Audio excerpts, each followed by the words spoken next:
Hare Krishna, Krishna Krishna, Hare Hare, Hare Rama, Rama Rama, Hare Hare. Hare Krishna. Hare Krishna, Locanananda Prabhu. Wonderful to be with you once again. It's a pleasure to see you in your transcendental rupa. It's a highlight of my week when I get to speak with you. So well, I wish I could say the same, but I mean, I'm very happy that we're talking together, and I mean, I am happy to say the same. And Pradyumna Prabhu is here, Dhaneshwar Prabhu is here. All the saints have arrived. Oh, saints come marching in. So, just for some of our Prabhus that may be less familiar with you, Locanananda Prabhu, thank you for providing me with a little bio of yourself where you share that you first met devotees in Paris, France. Okay, Paris. Oui, mais oui, la fin de 1969, at the end of 1969, you met devotees. I assume it was in a Harinam, something like that, on the streets? They were preparing to chant Hare Krishna in front of one of the cafes in the Latin Quarter, and a gendarme, a policeman, came before they could chant, but they had blown the conch shell already. I guess that alerted the gendarme to come over and keep them from chanting, and he told them to leave. And I was very intrigued. They looked very strange, otherworldly, you could say. And so I walked behind them. I was following and trying to eavesdrop. I couldn't understand anything. It was a very strange accent, French and English. I didn't even know what they were talking about. So I went up closer and I said, excuse me, what are you guys doing and where are you from? And they said, we sing and we dance. Come and see us. And he gave me an invitation to the Sunday program at the American Center. That was my first interaction with devotees. And you were a university student at that time, is that correct? I was a medical school student. I was enrolled, but everyone in the school was on strike. The students were on strike, the professors were on strike, and the administrators were on strike. So the school didn't open. And I had paid my tuition already, which was about $5 for the semester, believe it or not, because it's all socialized. And I had some textbooks. So I was studying the textbooks on my own. And but I was getting more and more involved with the devotees at the American Center. Because every Saturday night they would have what's called La Boom, which is like a big party, dancing, music, rock and roll until 4 a.m. It was a devotee who was the DJ. He later took sannyas, by the way. Was that Prituputra? No, it was Umapati. Oh, okay. He was an electrician. Okay. DJ. Yeah, he was a DJ. And then at the end of each boom, he would do a slideshow on the walls of all of pictures from Prabhupada's books and Krishna's pastimes. It was wonderful. And he's playing the Govinda song. Govindam.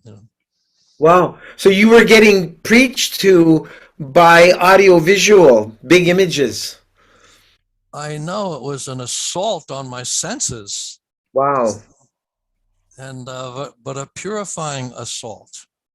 I was very happy to be there and to get to know devotees. So the American House meant it was like an embassy, or it was a hostel, or? It was a community center. Okay. And the devotees had received permission to use their mimeograph machine. And that was how they engaged me at first, was to print many, many magazines and then do the collating and stapling. And then we were distributing them on Sankirtan. So, yeah, because next thing you said is at my invitation, the devotees took over my apartment in April 1970, and it became the first ashram and seed of the French yatra. That's exactly right. I had an apartment, and I went to a program one Sunday, and the devotees told the story how they had a little place on Rue Boulard, which was not far from the American Center, where they were cooking, but the chaunts that they would prepare to add to the dal or the khichdi or whatever it was they were making was making people choke throughout the building. So they were evicted. They had no place to go to cook. And so they asked, does anybody know of a place where we can go and cook our meals and have prasadam together? And I raised my hand. I said, yeah, I know a place, my place. And so they moved everything in. I didn't know what I was getting into. Was that Hari Vilas, or that was Tamal Krishna Maharaj and Madri when he was still a Grihastha? That's right. They were all there. Harivalas Prabhu was there, and Tamal Krishna, Madri, and a few other devotees. And they came, Hanuman was there, Suridas and Jyotila. Before Yogeshwar, right?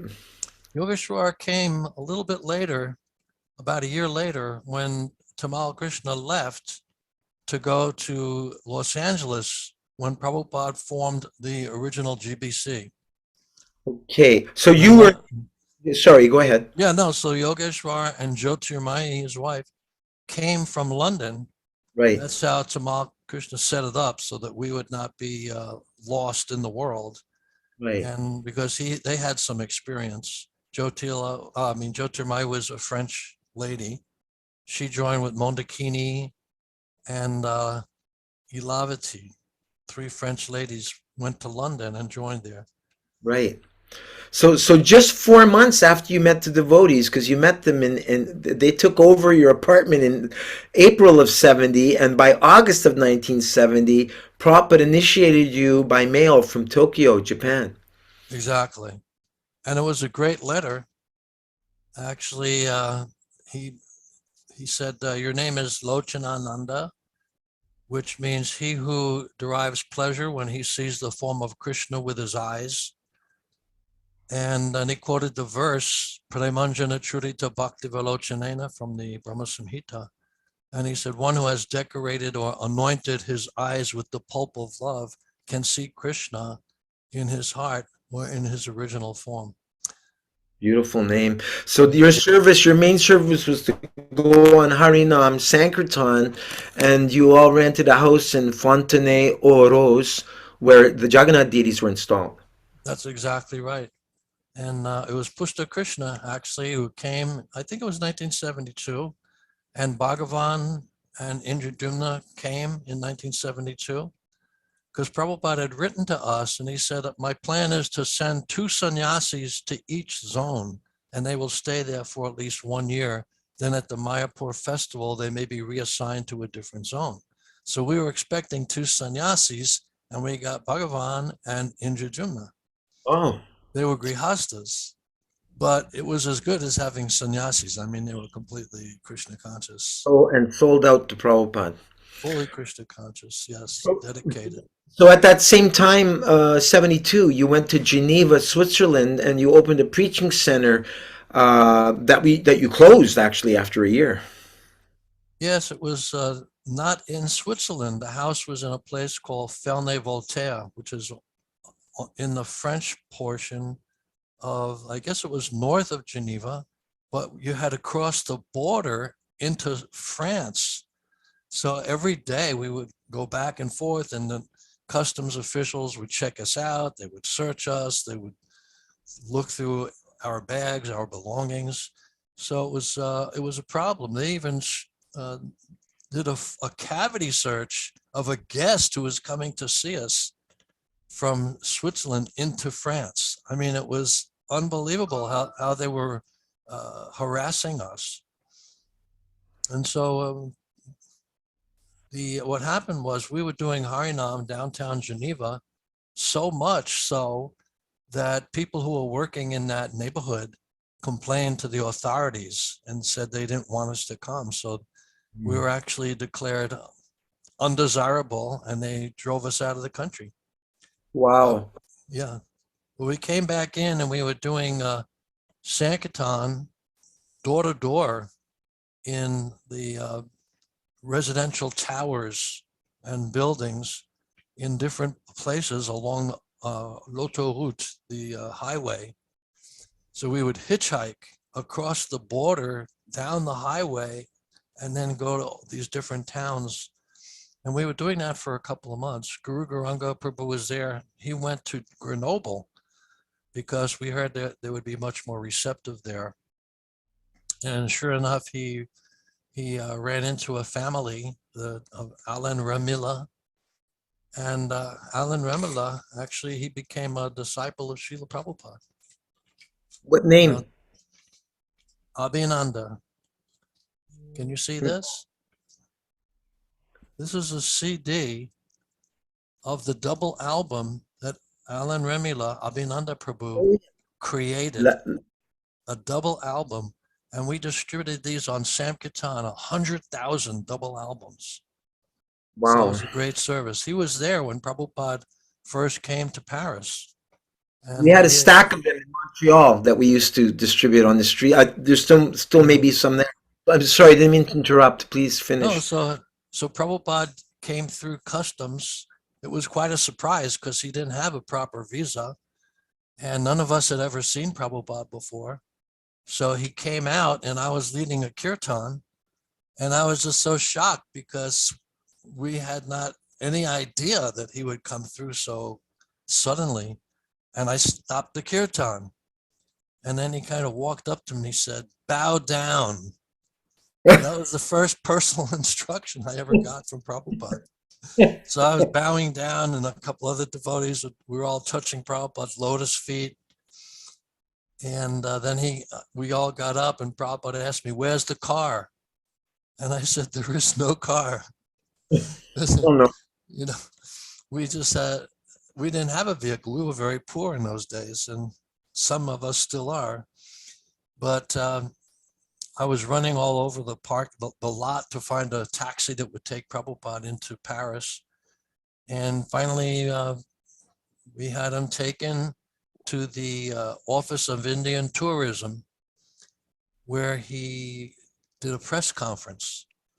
And I think it was that night also, he did a festival program speaking at the Olympia Theater, which has 2,000 seats.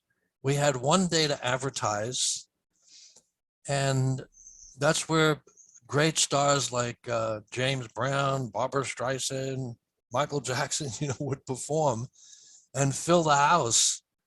But we only got 40 people to come in this big hall of 2,000 seats. Plus, I think there were almost as many devotees on the stage as there were guests in the seats.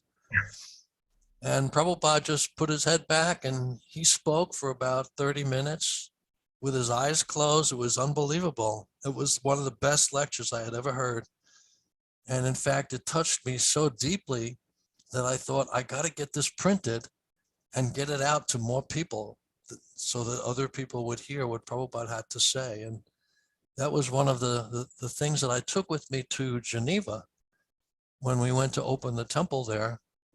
And I had about maybe 300 or 400 copies of his lecture that I had mimeographed. So you were mentioning that Guru Gauranga Prabhu, he was getting great receptivity in Grenoble, and that Geneva was more difficult for you. And in your talk with Siddhanta Prabhu, you were explaining how Srila Prabhupada said that you cannot close a temple to open another. You can't kick Krishna out at your whims, and that rather it's the congregation that should move closer to Krishna, and not that Krishna should move closer to the congregation. And how this is also a good lesson for us in New York City, where we were almost ready, well, not we, but some individuals were ready to sell the entire temple for the second time, with the idea of moving Krishna closer to the congregation. But then I'm thinking, but downtown New York, or Manhattan, that's cost prohibitive to kind of come and live near Krishna, isn't it? Well, you do the needful. if you have to get a second job so that you could pay a higher rent so you can be near Krishna and do service every day in the temple and take darshan and attend classes, you do it. You don't look for an excuse not to. And you But don't that's why be yes. attached to any place of residence if it means you have to stay away from the temple? Hmm. That's a very good lesson there, that we should be adjusting ourselves to be closer to Krishna, not that we make all arrangements for Krishna to come closer to us. Yeah. Well, Prabhupada said, if you take one step towards Krishna, he takes 1,000 steps towards you. So make that one adjustment. And if it means you have to live together with another family, so be it. Wow, yeah, uh-huh. There are ways to get around that. Thank you. Right after opening the temple in Geneva in 72, which you said you closed after just a year, um, so that moved to Grenoble after, or is that what happened? No, it's a very wonderful thing happened, actually. That devotees came from Paris to pick up all of our belongings. And on the way back to Paris, we went through Lyon, which is like the second largest city, or Marseille. One of those two would be second after Paris. And outside of Lyon, there was a big festival taking place, like a rock festival. And we decided, let's go to that festival. We have all the pots from the kitchen in the temple, so we can cook some prasadam. We have our instruments, our mridangas and kartals. We can chant on the stage if they'll let us. And so we went there, and actually we did everything that we had hoped to do. So we were having a campfire in the evening, and we cooked a huge pot of sabji and got baguettes, the long bread from the canteen, cut it up into portions, and we were giving out hundreds of sandwiches of sabji offered to Krishna.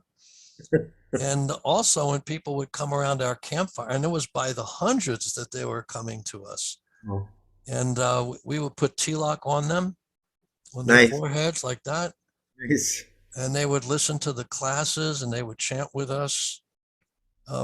One boy late at night, he came running over to me and he said, I knew he was a little intoxicated. He said, somebody pushed me into a campfire, not ours, but somewhere else. Nice. And he said, and this piece of wood was sticking out of his leg.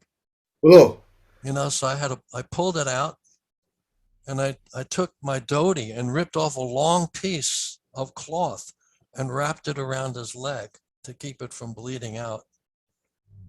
So he came to me the next day and he said, an ambulance came and they said, if you hadn't done that, I could have lost my leg. Oh. Yeah. Did he become a devotee? Maybe. I never saw him again. He must have felt very indebted to you, my God. That was fast thinking, to Yeah. risk your dhoti to make a bandage. That's amazing. Krishna gives you that intelligence, what to do in an emergency situation. Um, Also in Lyon, there was another thing I wanted to mention, and that is that, the books that we were printing for the French Yatra, they had like a cellophane wrapper that was waterproof. Mhm. So there was one young man, he was fishing in the Rhone River, which flows through Lyon. And he caught something on the hook, and he pulled it up, reeled it in. It was like a burlap bag, and inside the bag was a Krishna book. So he opened it up, it was in perfect condition. And inside the Krishna book, there was the address of the temple of New Mayapur. And so he traveled all the way to New Mayapur from Lyon and became a devotee, and he took care of the cows and calves. Wow. Who was that? I can't remember his name. What an amazing story. Yeah. Wow. It also happened that this was Indrajuna who went to door to door. We were doing a lot of door to door in those days. And he had some Bhagavatams and Bhagavad Gitas, whatever books we had in French, and plus some English books. and a fellow opened the door to his apartment, and he was holding one of Prabhupada's Bhagavatams from the third canto. And he asked Indradyumna Maharaj, I'm finishing this book. Do you have anything from the fourth canto? Wow. So this is going on. You know, you're distributing Prabhupada's books. We don't realize that people are actually becoming absorbed in Krishna's pastimes. Did you manage to go up on the stage in Lyon to chant? We did go up on the stage. Who else was playing there? Was there some big names? Let's see, there was me. There was a devotee named Jagat Guru, and maybe Kapila, Parasaram. Those are the big names. You mean like rock groups? Well, no, I was wondering, yeah, if there was if they had drawn a big crowd. Oh, But there was easily 1,000 people, easily. Nice. Yeah. You know, regarding putting the tilak on people, I heard at the 3720 Avenue du Parc, Prabhupada's third temple, which is Montreal, there'd be a Mataji, a Vaishnavi, waiting at the door, and as people would be coming in, because you had to go upstairs to the next to where the temple was, she would put tilak on all the guests at the Sunday feast. Like you couldn't enter unless she put the tilak on your forehead, and I thought that's maybe a lost tradition. That now the tradition is you got to show that you got vaccinated. I hope not. Well, yeah, it became that way. That's horrible. Yeah, no, that is horrible. Didn't you say that Sitapati, they were putting tilak on the people that would come to their prasadam booth? People were asking, right? People were asking, can I have some of that holy clay from the Ganges? They were identifying with the devotees at the New Zealand protest. Yeah. Because whatever standard one sets by exemplary acts, all the world pursues. Right. Now, I have a question for you. After this, you were sent to Amsterdam to serve as temple president in 1975, and you installed their lordship, Sri Radha Gopinath and Gornita, I believe, on Nityananda's who later moved to Radha Desh in Belgium. So I'm just wondering, is that an exception to the rule? Because I thought once Radha Krishna deities are established, you're not allowed to move them anyplace. And I know even to this day, some devotees are concerned that the Radha Gopinath was moved from Amsterdam to Radha Desh in Belgium. Yeah. Well, I'm wondering if that temple, I can't remember really, on the Hillegracht was being rented or if we actually owned it. I have a feeling that we didn't own it. No. So that's the rule now, that to install Radha and Krishna deities, you have to own the building. But we did own the house, the Grihastha ashram. It was another building on another canal. And we owned that. We actually had a lot of devotees living in that building. And we had at the bank what's called an overdraft. And we had to pay that. I think it was 5,000 a month. We just weren't coming up with enough money to pay the rent at the Hiddengracht and the overdraft at the Keizersgracht building. And my dad came to visit me in Amsterdam, and I explained that situation. He said, well, why don't you change to a regular mortgage on the building that you purchased? He said, then you also don't have to have an accountant do an annual report, and you won't need to hire a lawyer either. You can just handle it like a normal business affair. And he saved us tens of thousands of dollars with that advice. So I went to the bank and they set it up, and we had no more problems with that financial dilemma. And your dad gets a credit for helping to establish the temple. He got a lot of credit. He gave a donation of $500 nice. in 1971 to print the first book, Prabhupada's book, is Sri Upanishad, in the French language. Wow. $500. They even put a note, thank you to Dr. Edward Einhorn for his kind donation in the book. Yeah. Very nice. So you were mentioning that days after Prabhupada's departure from this world, you went with a team of devotees to Israel, and you opened a center in Tel Aviv, and you remained there for about 2 years. Yes, that was an amazing experience. We didn't do Harinam right away, and I was very concerned because in the Bible, it was said that if you are found to be worshiping idols, you should be stoned to death. And I was thinking, we better not show them our deities, not yet anyway. Let's first form our society legally, the Hare Krishna Association, that's whatever it was. And so we did that before doing any Harinam. Then we started going out once a week on Harinam. And when people would see us, they would throw money. They're actually throwing money at the devotees. Instead of stones. They were throwing money. Wow. Wow. We You we mean were getting, I see Hasidic Jews were throwing money? No. well, they were not Hasidic, Hasidim, Hadatim. No, they were ordinary citizens, but they Okay. were Jewish. They were all Jewish. So when we Wow. went down the main street, it's Kikar Dizengoff. You go down the main street and people are sitting outdoors in cafes and walking around. I thought I was at Coney Island, you know, the Jewish part of Coney Island. Everybody looked Jewish.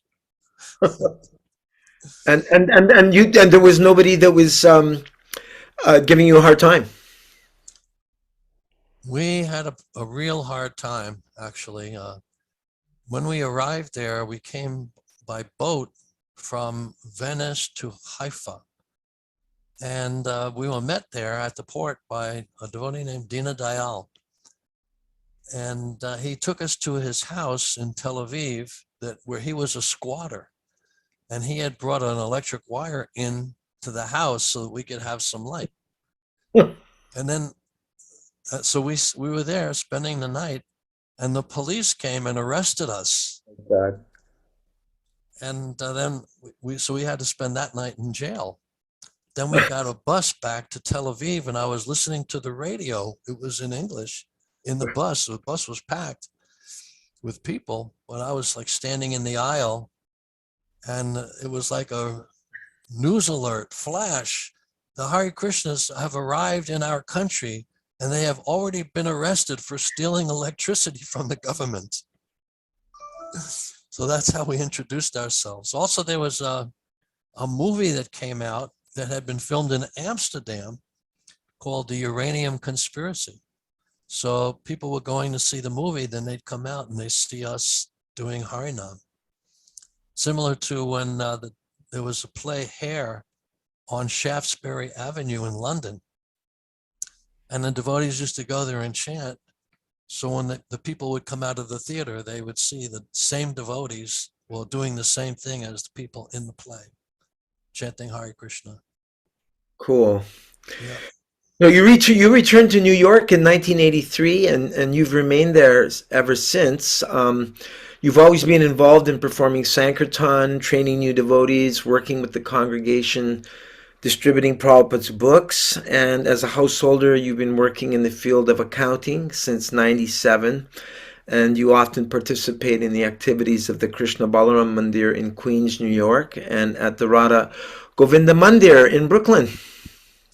I'm very active. Transcendentally, Krishna conscious activity is like nothing else, like no other activity in this world. Because what it does is it purifies your heart. Chaito darpana marjanam babamhadavagni nirvapanam cleanses the heart of all the dust accumulated over many lifetimes. And it enables you to connect with the Supreme Personality of Godhead, the Supreme Pure, Param Sattvam. Damna Srena Saradinastakukam, Satyam Padam Dhimahi. So that is the miracle of Krishna consciousness. Prabhupada, I heard him say once that I have taken cats and dogs and turned them into Paramahamsas. Wow. So that's the miracle. Prabhupada used to say it's Krishna's miracle. Because we would always give the credit to Prabhupada, but he would pass that along. We had at New Mayapur a big initiation ceremony and deity installation of Krishna and Balaram in 1976. And there must have been 400 devotees there. They came from all over Europe. About 70 devotees got initiated. And I had come down from Amsterdam. And for the installation ceremony, I had the great blessing and benediction to be handing the conch shells filled with different substances up to Srila Prabhupada, who would then bathe the deities with those substances. So then after the installation was completed, Prabhupada spoke from the Vyasasana about Varnashram, because it was a farming community. And then he headed out to the backyard, which was a huge expanse of land and forests and hills, to perform an initiation ceremony. And I was thinking, I did some service to Prabhupada. He actually touched my hand with his hand. What can I do next to get even closer than that? And I saw this yak-tail fly whisk hanging on the wall. So I'm going to grab that and go fan Prabhupada while he does the initiations. And so I stood there and fanned Prabhupada for almost an hour. And devotees were coming up to me and say, Prabhu, can I fan? Can I fan? I said, I'm almost done. Wait a minute. And I was hearing Prabhupada talk about different things.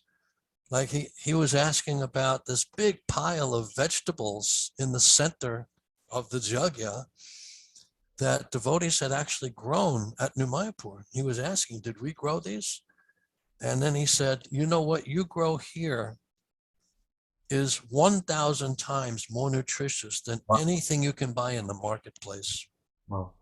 Wow. So, we have many wonderful devotees here with us, and I'm sure they have comments or questions, but I just still would like to spend a little bit more time addressing you directly. You've seen it all. You've been serving Srila Prabhupada for 50 or more years now. In conversations we've had in the past and conversations I've had with our godbrother Ramanath Sukha Prabhu, he once said to me that he's here with us. Yeah. So Srila Jiva Goswami, I understand, said that there's no the most difficult of all the different tattvas or facets of knowledge is to understand Guru Tattva, but even more difficult or mysterious to understand than that is the GBC Tattva. But did Rupa Goswami say that? No. Or Jiva Goswami? That was no.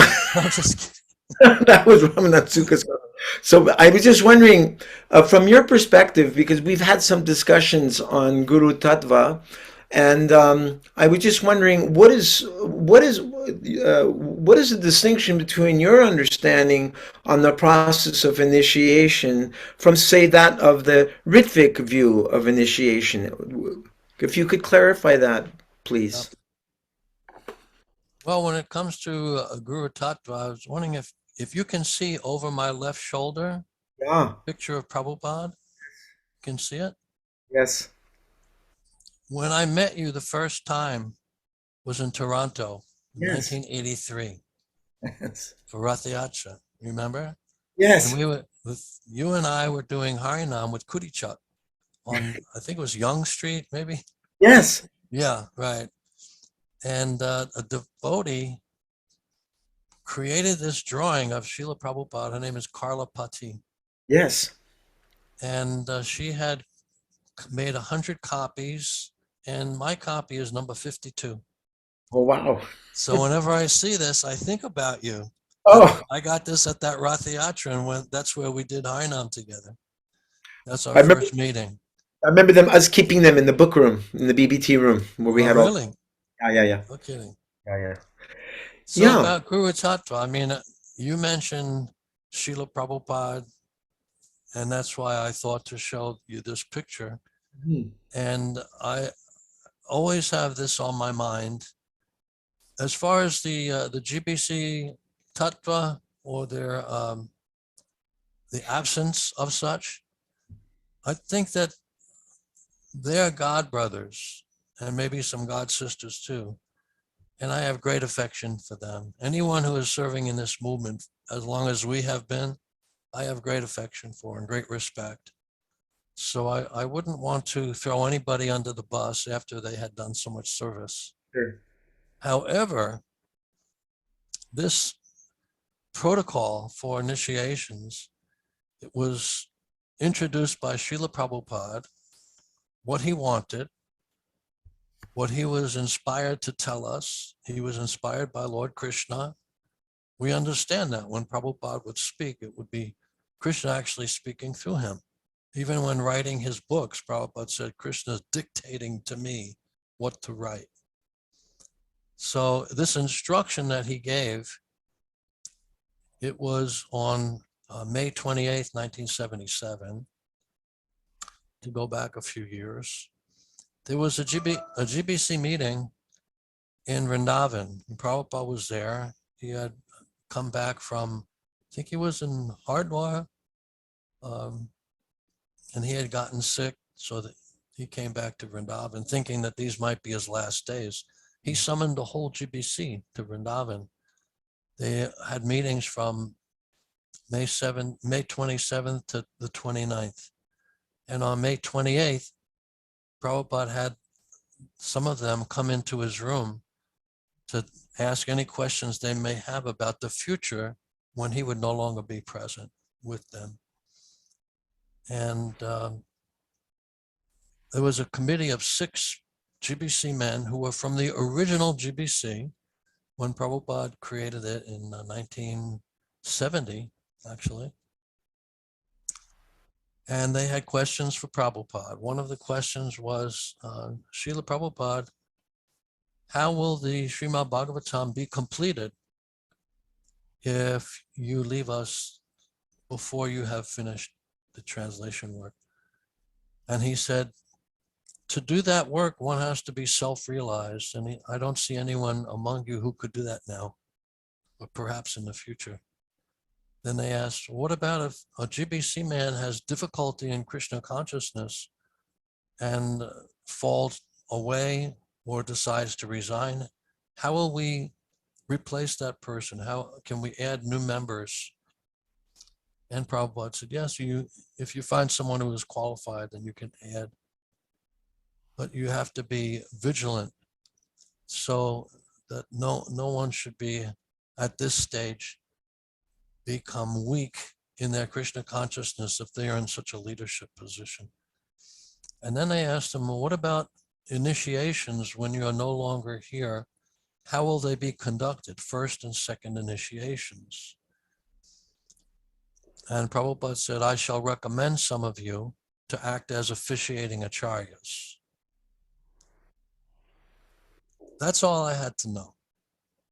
You know, when the spiritual master says something once, we should accept that. I mean, how many times did Bhakti Siddhanta Saraswati tell Prabhupada he should go to the West and preach Krishna consciousness in the English-speaking country? You didn't have to keep telling him every day.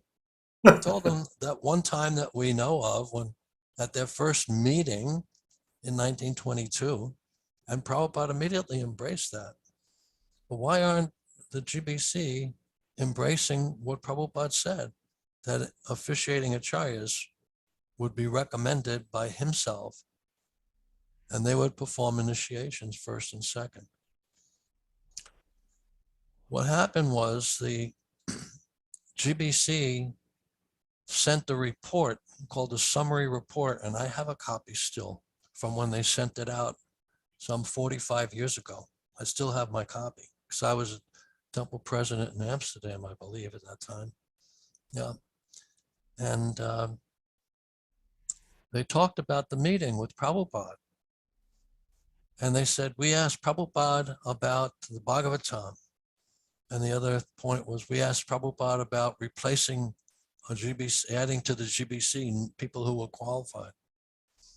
And then they said, and we had other questions that Prabhupada said he would answer later. So what happened to the instruction he gave that in officiating acharyas would conduct the initiations? It was covered up. It was hidden. It was forgotten about. It was locked up. And pretty much the devotees never heard about that. I mean, I was a temple president. I never heard about it for years and years. And by that time, the whole zonal acharya system had been set up. So you're asking about Guru Tattva. Now, Prabhupada's instructions were ISKCON specific, meant for his society. Prabhupada did not give managerial instructions through his books. So devotees are going to his books to find out, what's the philosophy, Guru Tattva, and how do we apply it? Because they don't know that Prabhupada had done that for them by explaining about the role of the officiating acharyas. So I believe that Srila Prabhupada did not say much more than that. He did explain in that conversation that those who would receive Diksha from the officiating acharyas would be his grand disciples. He did say that. But none of this was revealed to the devotees. And I think still devotees don't mostly know about that, any of that. Because when I bring this up, officiating acharya, they don't know what I'm talking about. So what's the distinction between officiating acharya and, our understanding in ISKCON today is we have approximately 100 Diksha gurus. So Diksha we know comes from one who gives Divya Gyan, transcendental knowledge. Srila Prabhupada gave that to all of us, and all of us who received it, it's our duty to give it to others. Well, there is an example I'd like to mention in the Caitanya Charitamrita that might clear this up. And it has to do with Raghunath Das. That Raghunath Das was initiated by Yadunandana Acharya. The way Prabhupada describes it is that Yadunanda Acharya was the official initiator, spiritual master. Raghunath went to Jagannath Puri, took shelter of Caitanya Mahaprabhu, dedicated his life to the service of Gauranga. Similarly, you may receive Diksha, initiation, from an officiating acharya who's performing that service on behalf of Prabhupada, and take shelter of Srila Prabhupada and take shelter of his movement. The officiating acharya does not become the ultimate object of worship and adoration. That's the position of a Mahabhagavat devotee, first of all. And Prabhupada said that none of you is self-realized to the point where you can comment on the Srimad Bhagavatam. So they're definitely not Mahabhagavat. So I think that is telling.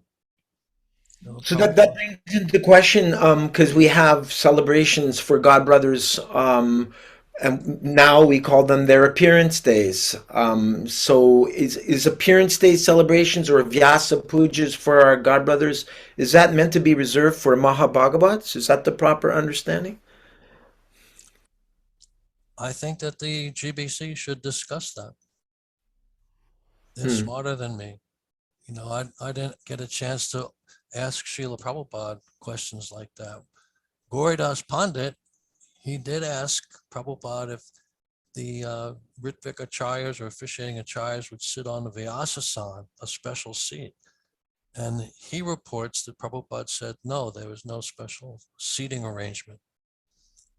So that would also indicate Vyasa Puja celebrations. But the point is that the instruction was given, and the devotees should not have discarded that so easily. There are so many things that Prabhupada said that he wanted to be accomplished that were just completely discarded. They didn't pay any attention to some of those things. So if they can admit, they have to be honest, Tadvag visargo janataga viplavo. If you're thoroughly honest, then you can understand what this message is. The Srila Prabhupada, he didn't say much more. He knew Trikala Gya, knower of past, present, and future. He knew they didn't like the idea. He knew they wanted something else. And what they wanted is what they set up themselves. But it had nothing to do with what Prabhupada had enunciated on that occasion. So first they have to be honest about it. and say, we skipped over this. Maybe it was an oversight or we made a mistake. And instead we went across the river and asked Sridhar Maharaj what we should do when Prabhupada had already told us what we should do.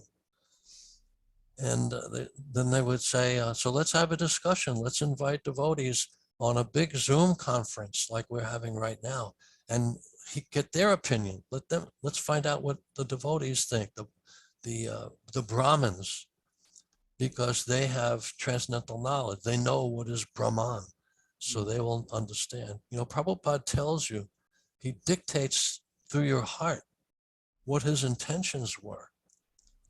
If the spiritual master tells you what his intentions are, and he says, for example, to jump, you don't just ignore that.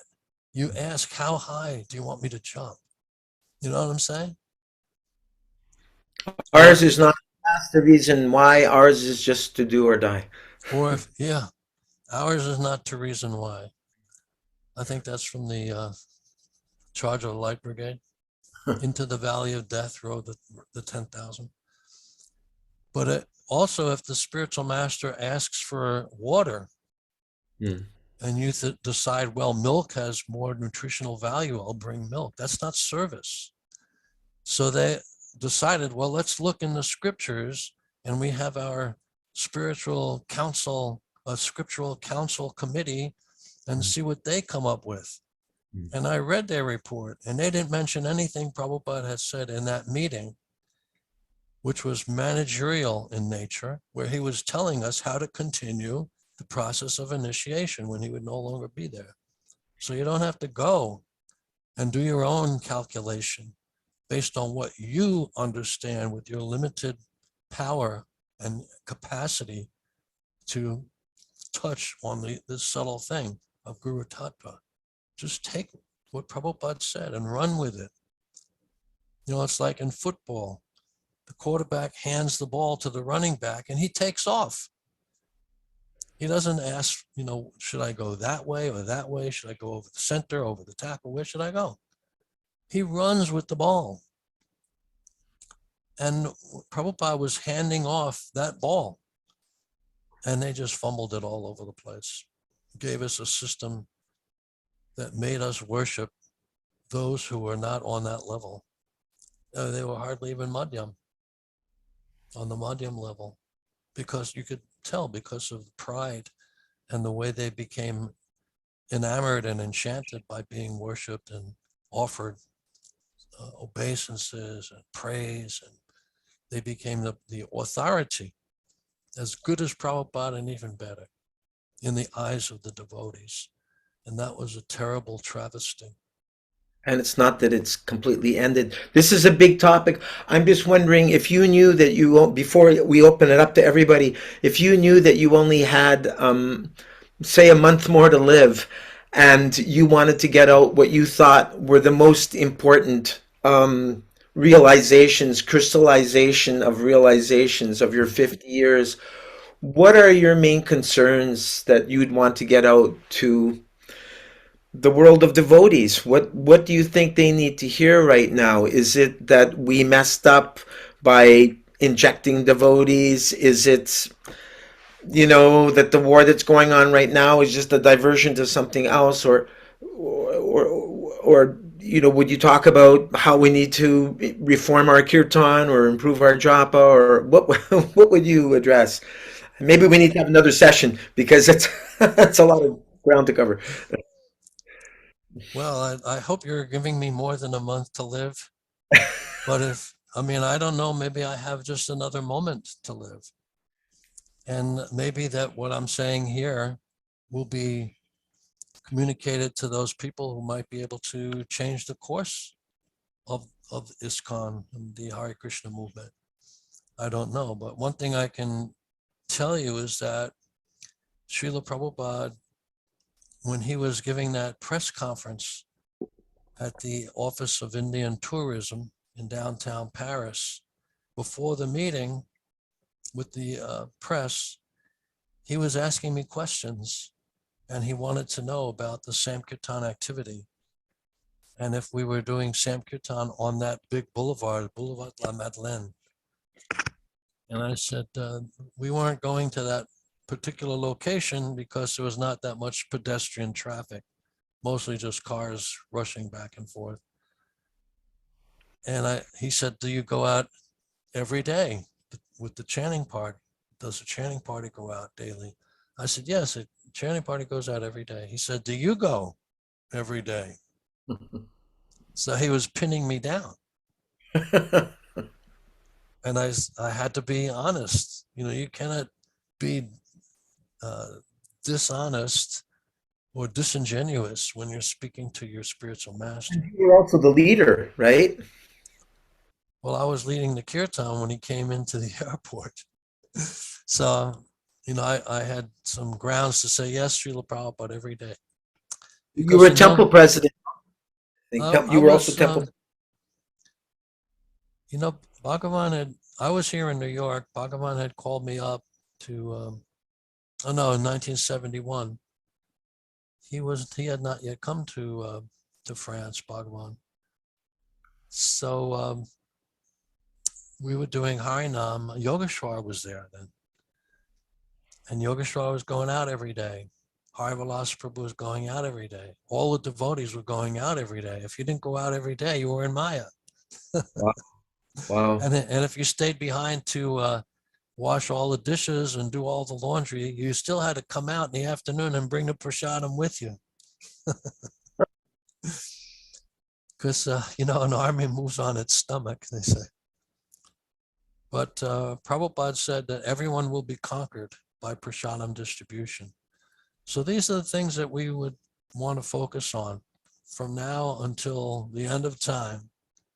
Although time is eternal, it's an expression that we're chanting the holy name.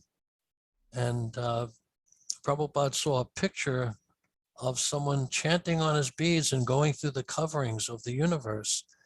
And Prabhupada's response to that was, this is how we go back to Godhead, chanting on our beads. He said, Krishna is only as far away as your bead bag. So we're chanting the holy name, and Krishna and his internal energy are dancing on our tongue. And this is how we become purified. And this is how we ask Krishna to engage us in more service and more service and more service.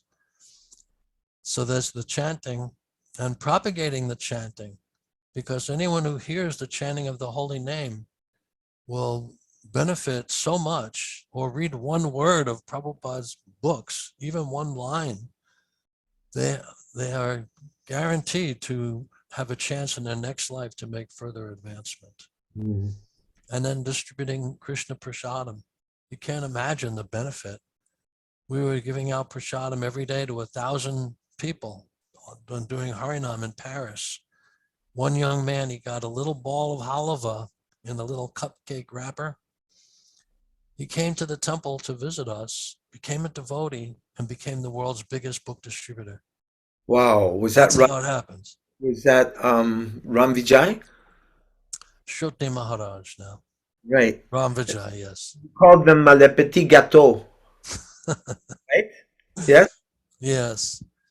And Halva in a cupcake. he was so empowered that when we were doing a Christmas marathon book distribution, he was selling full sets of all the books that we had in print to each individual person and just piling them up. And the way he did it was he would say, I have all these books here, but you can't afford them. And the person would say, what do you mean? How do you know what I can afford? How much are they? And he said, no, there's no chance you could have this amount of money in your pocket. And they would go back and forth like that. And then the person wants to prove, yes, I can pay for those books no matter how much they cost. So, you know, they'd be giving like $100 for Wow. 10, 20, 10, 15 books. So I think you only have... He distributed over 1,000 books. Wow. In one day. Wow.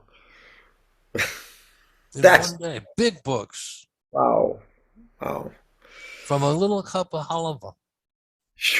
That was the beginning. We should never underestimate the potency of Krishna Prasad. Yeah, look at that that video I saw from New Zealand. the people were saying this is nutritious and delicious, especially the semolina pudding. Same thing. The halava. People love the halava. So I think you said you only have till 1:30 with us. So I'd like to invite the devotees to please share their thoughts with you. There's a little device at the bottom of the page where it says reactions. If you look just next to share screen, record reactions, and then you Oh, can. yeah. Then it says raise hand. So that's not for you, Locanananda Prabhu, because you're Oh, going to be responding to everybody. okay. But if Daneshwar Prabhu, Pradyumna Prabhu, Ramanath Sukha, if any of these devotees, and there's others, I can't even see everyone that's here, then please use this device. Let's see, who's the first hand to go up? I'm going to lower mine. Ramanath Sukha, do you have anything to say to respond? Daneshwar Prabhu, Pradyumna? Any thoughts from any of you, please? Pradyumna has so much on his mind. What do you want to ask me, Prabhu? Ramanath Sukha's hand went up. Yes, Oh, Ramanath. okay. Yeah, Haribol, thank you very Haribol, much, Prabhu. Locanananda Good to see you again. Prabhu and Gaura Prabhu. Thank you. Wonderful conversation. I'm enjoying it. Yeah, I mean, there's lots of points to potentially pick on here, but this whole idea of Guru Tattva, of course, is a big topic. I've discussed with you, Gaura Prabhu, on a few occasions how there needs to be some ongoing, quote unquote, guru reform within ISKCON, that there was some sense of guru reform in the late 80s. And then it kind of like quickly got minimized and, okay, everything's reformed now, everything's good. So, no more guru reform. My perspective has always been that, yeah, there were some changes, but basically it's the tip of the iceberg, 10%. What about the other 90%? What about some kind of Istagosti forum to discuss what are these issues about Guru Tattva that always get jostled around but never settled in people's minds? I mean, maybe Locanananda, you want to respond to that at all in terms of guru reform, ongoing guru reform? Will that be helpful, or will that simply create more controversy and confusion? After your response, Locanananda Prabhu, Daneshwar Prabhu is got his hand up next. Okay. I read a book called Japa Reform. I found that very instructive. Long time ago. Yeah. And Guru Reform, I think there were articles that I read, suggestions that were being made, and even The late GBC 80s, resolution. basically. Yeah. As the zonal acharya system crumbled down around us, and then Right. it started opening up much more, more gurus. And now, as Gaura says, there's some 90 to 100 gurus, depending on how you count them. How many should there be? Who's really qualified? Even in Nectar of Instruction, Prabhupada basically says you can be a Kanishta guru. but your disciples disciples will cannot not advance very nicely. Yeah, they can't advance beyond the point that you have advanced to. exactly. Yeah. Well, I believe that Prabhupada wanted at least 10,000 gurus, but that means preachers. Preachers Well, of that means Krishna you, consciousness. that means, Gaura, that means Dineshwar. I mean, basically we can do our own thing. Doesn't necessarily even have to be attached to the institution. Just do it. But would you be a guru? Well, to my understanding, guru doesn't mean to like the degree guru, that right? someone accepts me as some influential person in their life to help mentor them. I mean, again, it may not come to the platform of formality diksha, but there's always siksha also. Right, exactly. And according to Shastra, siksha, guru, diksha guru equal manifestations of the personality of Godhead, actually. But those are not titles, Prabhupada said. They are not titles. They are I guess you would call them functions, how Krishna functions to distribute knowledge of himself within the society. And one may have many Siksha gurus, one Diksha guru. Yeah. I see things along the same lines because that's scriptural. I can't contest that. But in our movement, our society, it's the first time the world has ever seen an organization like ours, where people are expected to become gurus. Prabhupada wanted to give the title of Bhakti Shastri, then Bhakti Vaibhava, and ultimately Bhakti Vedanta, even while he was still present. Yeah, but that's not the qualification of becoming guru in ISKCON. In ISKCON. Well, maybe ISKCON is missing the boat. I mean, do you feel encouraged? Do you feel encouraged by ISKCON to become a guru of any variety? Well, when you say of any variety, yeah, of any variety. I mean, like I said, you know, I'm mentoring, you know, some devotees here in London where I'm based right now. But you know, I mean, it's informal, and that's the way I like. I'm like Uncle Ramanath, and they're like my nephews or nieces, and they accept it, and I accept it, and things go on. But informal, not formal. So where is their official connection with the Parampara? They're following Prabhupada, reading Prabhupada's books, chanting Hare Krishna, going to ISKCON temple communities, learning about Krishna consciousness. And I'm there trying to help them through the maze of ISKCON and Krishna consciousness. So you are giving Siksha. And they're developing faith. But in a loose way. Nothing. Right. It's nothing not regimented at all. But they, as long as they appreciate it, and I feel it's like, okay, hey, you know, hey, you appreciate me being around and helping you deal with issues, and you know, hey, I'm a counselor, I'm a mentor, I'm whatever it is you think I am. I like to tell them I'm Uncle Ramanath, well-wishing uncle. Uncle means you God have uncle. you That's have a God uncle.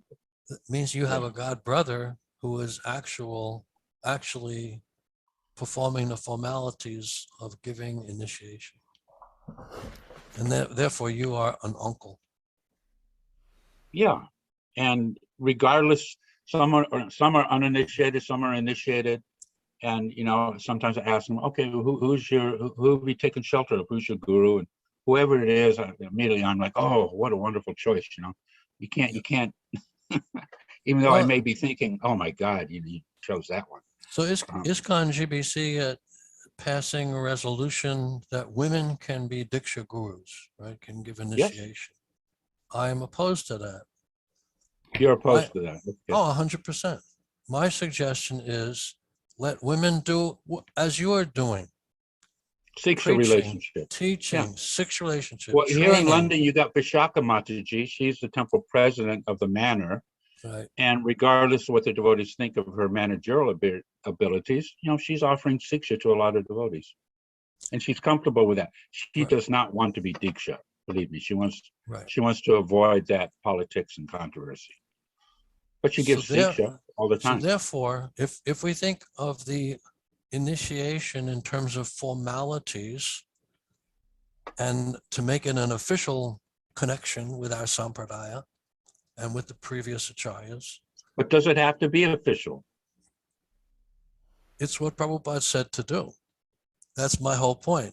Prabhupada said, I will recommend some of you to act as officiating acharyas. I gave the example of Yadanandana Acharya, official initiator, spiritual master, right in Prabhupada's books. So I kind of disagree with that principle, and I'm not just trying not to disagree with Prabhupada. Well, you are, unless you accept what he said. Well, I mean, you know, it's open to interpretation also. Daneshwar's got his hand. You want to? My hand, Daneshwar. I just wanted to say one other thing in this regard, that you have women who are also preachers. An officiating acharya could perform the Diksha ceremony and gives people a Brahmin thread that the lady, the Mataji, was preaching to and cultivating, and then step back and They're let her giving continue. mantra. The thread is simply like a kite string. Who cares about the thread? They're giving the mantra. That's the issue, not a piece of string. Dinesh wants to say something. Okay. But anyway, Gaura, you're moderating. No, go ahead, Dinesh. Okay, thank you. Thank you for, yeah, this is a topic that I really would love to discuss with Ramana and Locanananda Prabhu. You and the three of us get together and discuss in some detail, because it's a topic that needs a lot of discussion, because the situation is not going to change from the GBC. I'm sorry to report, my opinion is that they've had 50 years to figure it out, and time's up, right? We're going to be gone before too long, and who's going to do it then, right? So here's the thing. If you look at Madhya Lila chapter 15, text 108, Diksha is defined in the first sentence of the purport of the transference, the process of transference of transcendental knowledge. It's not defined as an event, as a fire sacrifice or anything like that. It's defined as a process of transference of transcendental knowledge. Therefore, when that knowledge is being transferred, Diksha is occurring, okay? Now, one of our godbrothers was distributed a lot of books. He asked Prabhupada one time, Prabhupada, all these books we're distributing, how are all these people going to get initiated? And Prabhupada's reply was, by reading my books, they are initiated. Okay? Now, that's one thing. The other thing is, for there's many young devotees or people, they come to Krishna consciousness, they read Prabhupada's books, they want initiation, they want a formal connection. So although myself, Ramanath, Locanananda, all of us, we may be mentoring these young people, young devotees, there's still an anxiety, how am I going to have a connection? And what do we have to offer them is, oh, go to ISKCON? I think we need to figure this out in another way. Okay, I also refer to myself as a coach, right? A coach of devotees. And what I see,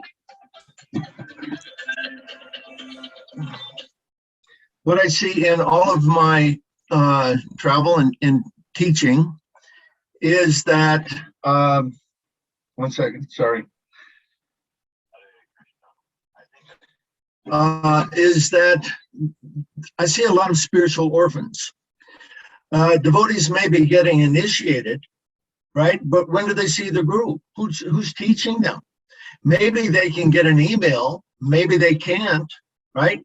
If their ISKCON guru has thousands of disciples, they're not going to get any personal instruction. Very rare. So what do? They come to devotees like us who can give them some help in understanding about how to make progress in devotional service. That's okay for those who are already initiated, but those who are not, what are they going to do? Anyway, I'd love to be able to discuss this in more detail with you two privately, because I think we need to come up with another approach to it. Thank you. I'll stop there. Thank you. Do you have some ideas? Do you want to elaborate, or is that suitable now, Gaura? What do you want to do? I do have some ideas, but I don't think this is a proper forum for it. Okay. I was gonna ask, actually, related to what's being said right now and related to the topic of guru reform. And you know, somebody said here that the guru reform was happening in the 80s and all this, but basically I read up on direction of management yesterday, which was signed in the 1970, I believe. And in that document, Prabhupada states his wish that GBC members should be re-elected every 3 years. So, to my understanding, I'm not sure this is going on, and I'm not sure that has been going on. So how can we make the link between this issue and so-called guru reform? Because I believe that there's a link there. So, if the GBC is not, I mean, if the GBC itself is not following these instructions, then how can we then say, oh, well, they can say who is guru and who is not guru for Diksha? Please allow me to jump in there in response to that. Again, just quickly, I'm sorry, I don't want to steal your thunder, Locanananda. Oh, no, go ahead. I want to hear what you have to say. Again, the GBC has had 50 years. What have they done? They've put together an institutional guru. Well, they've defined ISKCON as an institution with hierarchical top-down authority and control, which is practically an anathema to spiritual life. Spiritual life means freedom, not control. And so they decide who becomes guru, who can be a disciple. If for young devotees who want to take initiation, they're required to take a test. And devotees have come to me complaining that although they've passed the test, they've been given a failing grade because they speak up and they're politically active, right, against the controlling authority of the GBC. So the conclusion of my book, Divine or Demonic, Spiritual Movements and the Enemies Within, is that ISKCON has been infiltrated for the purpose of destroying Prabhupada's mission. And I'm extremely sorry to have to say that, but Prabhupada said repeatedly, Phalena Parichite, judge by the result. You can't tell who's a devotee or who's a demon simply by looking at them. And if we look at the result over 50 years, we can only conclude that those who are in charge, they are not following Srila Prabhupada's instructions in many ways. They've equated themselves with Prabhupada, that the GBC are the same as Prabhupada. And in the document that you cited, pradyumna, Direction of Management, Prabhupada, he says, after my demise, the GBC will be called the executors. They are supposed to execute the will of His Divine Grace, not to equate themselves with His Divine Grace and take control of the institution that He created and use it for their own purposes or take it wherever they want. So I'm sorry, I feel very strongly about this, that the Prabhupada is ISKCON, not the GBC.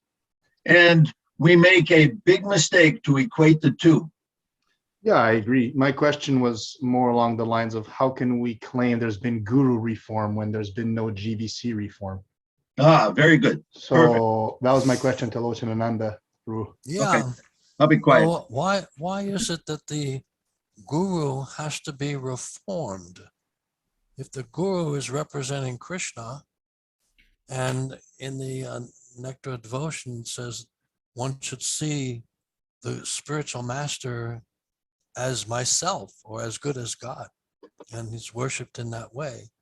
So how can the spiritual master be subject to that kind of reform and control by some ecclesiastical order? I mean, that's an important question to answer.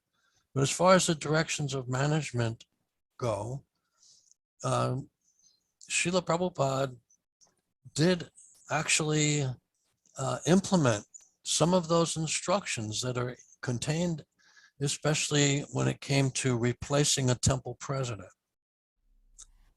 And it was not to be done just by kicking someone out, but there was a procedure to be followed as it was outlined in the directions of management, but also that the GBC members would be chosen from amongst the temple presidents. That's also there. But a lot of what's stated there was not implemented by Srila Prabhupada himself, but he would refer to it on occasion and say, why are you kicking out these devotees from their position as temple president when the directions of management says to do otherwise? So we can always take a look at it.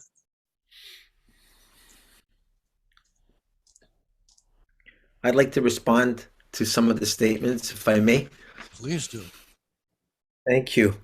So regarding Guru reform, I remember around, after the first 11 became the prominent gurus in ISKCON, and some of them started having difficulty.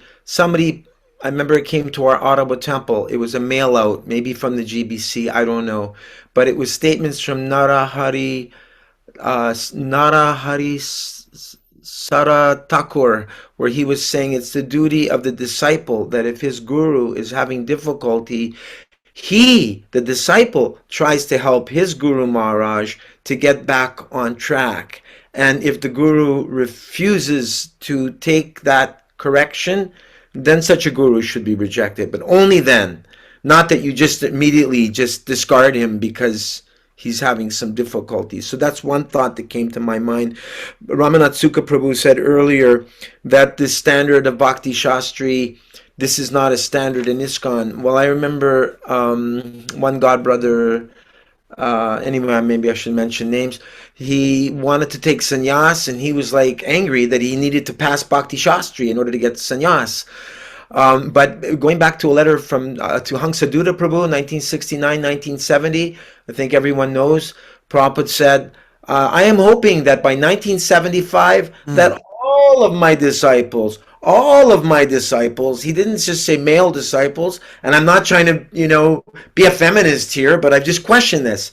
All of my disciples will have the title of Bhakti Vedanta, which if you study, the different levels, Bhakti Shastri, is Bhagavad Gita, Nectar of Devotion, Nectar of Instruction, Shishyopanishad, Bhakti Vaibhava, the first 6 cantos, Bhakti Sarvabhauma, I think Bhakti Sarvabhauma is the next 6 cantos, and then Bhakti Vedanta is all of the previous mentioned books, plus the Caitanya Charitamrita. Prabhupada said that would be the standard for one who is initiating as a guru in ISKCON. And I just wanted to respond to Dineshwar Prabhu and saying that in response to him, that some devotees, although they're certainly eligible for initiation, at least the way I understood, if they were not politically correct, this could act against them. So I was thinking, according to the current times we're living in, certain ISKCON gurus have taken a stance that if you go out and join these people who are protesting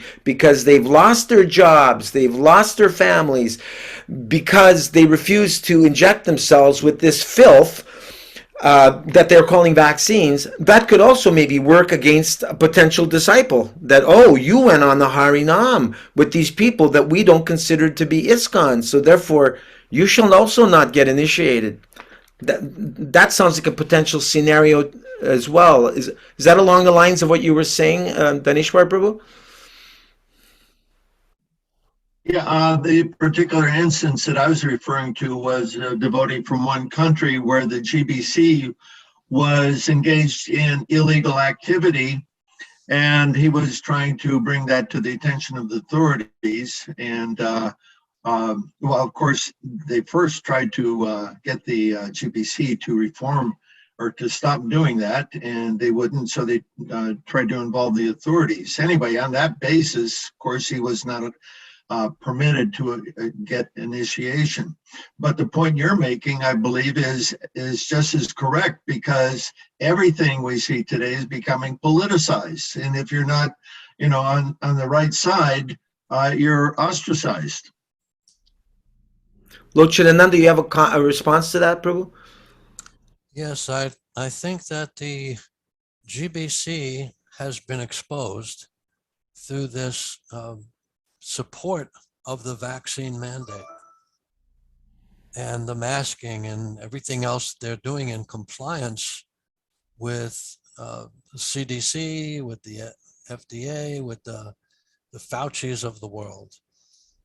And at some point, unless they admit their folly, they will be dethroned.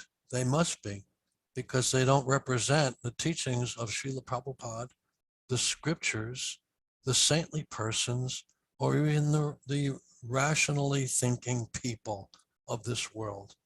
And they will have to either resign in disgrace or they will die off. But I think that one thing that they should consider is that they are not meant to be lifetime GBC representatives, because they don't represent us. Is that a strong enough statement for you? You're here. Here. But that's how I really feel about it. Ramnath Sukha Prabhu. Yeah, I'm off mute. What about the Shabha, which is supposed to be in an advisory committee to the GBC? Can't they, set things straight with the GBC? Well, the GBC Council, Vaishnava Council, deputies, the deputies. They're part of the same politics. You have to be part of it, otherwise you'll be alienated and ostracized.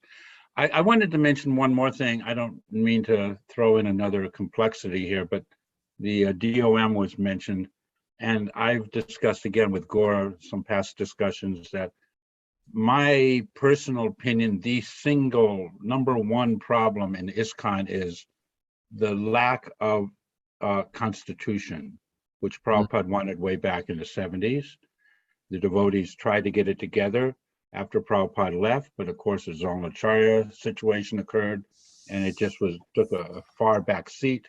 And maybe in the last 20 years, they've been trying to get it together. 4 presentations to the GBC, but they're always set back or, needs more ratification, more reform, more analysis. But without a constitution, GBC, gurus, sannyasis, temple presidents, no one's held accountable to anything. At least they could come up with a devotee's Bill of Rights. Yeah, a devotee's Bill of Rights, exactly. Every patient, life goes on, but it's more or less chaotic. Yeah, I think it's going to be very difficult to make any progress working with the GBC. They don't seem to want to be bothered. We have a very hard time communicating with them. There's no channel of communication. There is no Ishtagosti that we are welcome. Ishtagosti, that was Prabhupada's genius. I always tell the devotees, Ishtagosti was part of Prabhupada's genius for keeping a community together and dialoguing so that it can actually progress and make advancement in their own situation, whatever their situation is. But Ishtagosti got kicked out a long time ago with the Zonalacharyas. We know that. And the younger generation devotees, many of them, they have no idea what Ishtagosti is. It's something they've heard about. They don't know. From what I heard recently, they're saying, oh, you don't have to think about these things. That's why you have leaders who are trained by Prabhupada. No, that's not what Prabhupada's movement was about. Exactly. In the Prabhupada era. Yeah. I've been talking about this with a few different devotees, and people have different ideas, obviously, how to deal, but I just wanted to know what you think would be the answer. Because, what Locanananda Prabhu's saying is what I agree with, is that, eventually these things will catch up and people will be awake, and you'll have 2 choices. Either you align your policies with Srila Prabhupada's policies, or you resign and you let us do it for you. That's my opinion. But then people are saying, oh, you don't even need to go that far. You don't need to storm peacefully the GBC meetings with thousands of devotees and say, hey, we understand, so let us talk about this.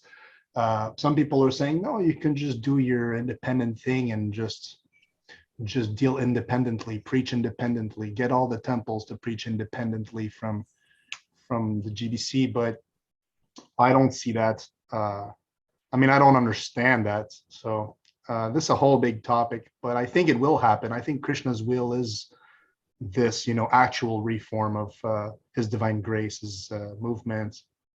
And I'd just like to hear what you think would be the way, like, obviously we're doing a kind of Ishtagoshti right now, we're talking together and this and that, and this is meeting of different generations also, so we'll have to keep doing this work, in the future.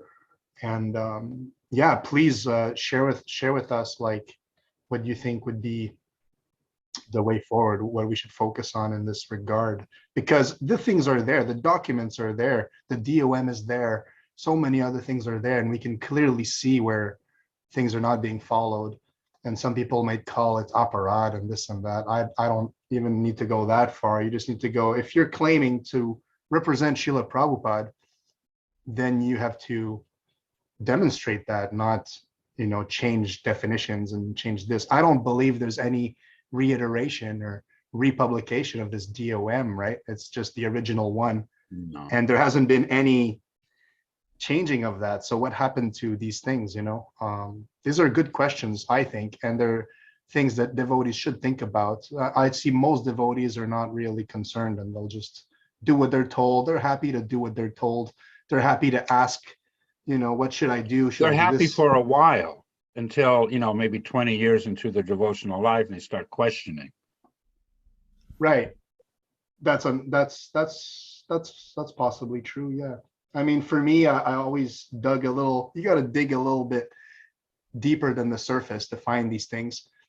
But most devotees, they don't even accept simple things that we now understand are true, But yeah, like, what do you think is the way forward on that, Locanananda, or anybody who has ideas? Well, the first thing I would want to say is that we should really clear up this question of initiation protocols by following what Prabhupada said, have officiating acharyas who perform the formalities of initiation. They have to be advanced. They don't have to be entirely liberated, but they must be exemplary in word and deed. And then let everyone else preach. Preach Krishna consciousness. That way you have everything. The complete package is there. People feel they've connected to the Guru Parampara, disciplic succession, plus they're being trained up by the person that they've chosen to lead them. Mm-hmm. So for me, that it's perfect. And that's what Prabhupada said to do, from what I've understood. But isn't that what we have right now? No, can you elaborate? Because what you just said seems like what's going on right now. What's the difference? I don't see it going on at all. Neither do I. The response, but I don't know if you want to comment, Locanananda, or if you want to hear from Danishwar. Danishwar Prabhu can comment. I just commented. I'd like to suggest that we understand that the GBC is not ISKCON. Prabhupada is ISKCON. I see a big difference in devotees. If we look back in the original days before there was an establishment, an ISKCON establishment, no temples, where devotees like you, Locanananda Prabhu, were going out and pioneering, all of us, we were opening temples. Prabhupada was ISKCON. There was no institution to think of as ISKCON. And therefore, I see that devotees from that generation, they have a very different understanding than those who came later, when there was a very large establishment called ISKCON. And because we're indoctrinated in institutionalism, which operates in every sphere of modern society, the newer devotees, they think of ISKCON as an institution that's controlled by the GBC. And I propose that this is not correct. Prabhupada is ISKCON. The GBC, since they have deviated so severely in many ways, are not ISKCON, and we should not equate the two. Yeah, the way I feel about that, Prabhu, is that the GBC is responsible for devotees not feeling pride in the society and organization that Prabhupada created for us. They have stolen our pride. They have weakened our faith. They have stolen our service in many cases. And unless something changes, then they should be the ones to lose their position of authority. I don't know how that would be accomplished, but Exactly. Who's going to take that position away? It's like they're part of the elite club, the GBC, and it's, your perfection of life for many of them, Well, BGBC. the conclusion of my book is that we start the Hare Krishna movement again without the GBC. That we simply follow Prabhupada, right? Prabhupada is ISKCON. We follow Prabhupada, what he intended to do, and we just do what he taught us. And this, again, is why I would like to discuss with you two privately, to see how we might bring that about. the GBC has authority over, each one has a zone of responsibility, and the assets of that zone are in their charge, I guess. The deities are there, and they're supposed to be guaranteeing the standard of worship in these temples. So where does that leave those devotees who will not follow this GBC? They're like kind of on the outskirts.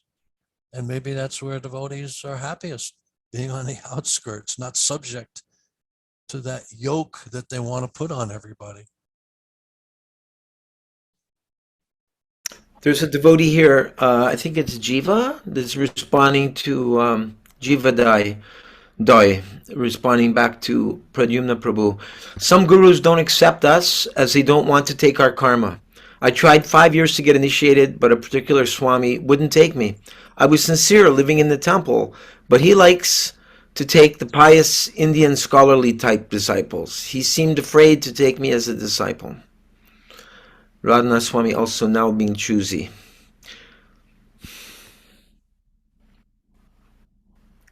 That's interesting, yeah. And but like this conversation is also pointing out for me that Diksha Guru is not everything. So we may take Diksha from somebody formally, but who you take Shiksha from is actually arguably more important. So Yes. personally, I wouldn't feel, oh, I can't take Diksha from this and that Maharaj. Like, I would say, you could correct me if I'm wrong, because I'm just throwing it out there. I would say take Diksha to whoever connects you to Prabhupada, and then take Shiksha to the same people who are like-minded and who can help you and who are connected to Prabhupada. So I wouldn't make such a big deal out of the whole Diksha thing. But as long as it connects you to Srila Prabhupada, that's my understanding of it. Ananda Dev has a question. He had his hand up. Ananda Dev, do you have a point you'd like to make, Ananda Dev, or a question? Haribo, Radhe Radhe. Haribo. Haribo. I offer my respectful obeisances to all the devotees and god uncles. It's been really nice hearing, relishing in the different pastimes that you described, and I just wanted to, I guess, ask a question about. You said that Srila Prabhupada ji, he gave the instruction that that he would appoint officiating acharyas. So did he also give instructions as to how they would be succeeded? And that's one of my questions. Because as far as I haven't seen like an instruction given, I've as far as I understand, as I've been told, this never been conducted. This process of initiation that's being, well, it's recognized as the Ritvik doctrine. Or many people I know who follow that philosophy prefer to be called Prabhupada Nugist. But I just wanted to ask that one question, and then I think I have at least one other question. Is that question clear to you, Locanananda Prabhu? It's clear enough. Okay. I'd like to elaborate on that Ritvik conception, that I do not embrace that conception. I do not think that one should consider Srila Prabhupada to still be initiating direct Okay. disciples of his own, I see. because that's not what he said he would do. I see. There's no evidence of that. Okay. And I thank you for clarifying for you to say that, for someone to say that, they would have to know what Prabhupada was ordered by Lord Krishna to do after he left this world. And I don't Okay. think anyone has access to that I thought conversation or whatever it was that took place. I My appreciate feeling was that that clarification. the spiritual master, who is a pure devotee, his activities are certainly inconceivable, which means that he may have returned to the spiritual world to re-enter the pastimes of Krishna, but still be able to offer us unlimited blessings and insight and communicate with us through our hearts, because that's where he resides. If you have love for the spiritual master, that's where he resides, and he can encourage you to act on Krishna's behalf in the proper way. So I think the Ritvik conception is erroneous. However, I love the Ritvik devotees for their desire to follow Prabhupada's his mandate to distribute his books, to perform Sankirtan, to worship the deities, to keep those priorities in place. And the Ritviks are very much in tune with that. However, they have this misconception, and I think it's because they're trying to understand something that is inconceivable and beyond their capacity to comprehend. What is the present role of Srila Prabhupada in what service he is acting? I think they have no access to that information. Okay. I appreciate you. Because I was misunderstanding your position. I thought, what is different from what you were suggesting about officiating acharyas as compared to the Ritvik doctrine? Because I've heard a devotee, Narayan Prabhu, sort of equate the two. So that's why I was thinking that you were like of that opinion. What is the difference in your view? The difference is that Srila Prabhupada did not talk about a ceremonial priest performing diksha, giving diksha, or even conducting initiations. Prabhupada was saying that he would have officiating acharyas conduct initiations first and second when he would no longer be present, and they would be his grand disciples. That's what he said. So we have to embrace that. Don't question that. If somebody is deviating from what Prabhupada said, you question them. Why aren't you following what Prabhupada said to do? Okay, I guess I was just wondering how that would be succeeded, in the parampara, because I don't know, I'm not sure. Are you familiar with Krishna Balaram Swami? His Divine Grace, Mahamandaleshwar Mahan, Sri Krishna Balaram Swamiji Maharaj.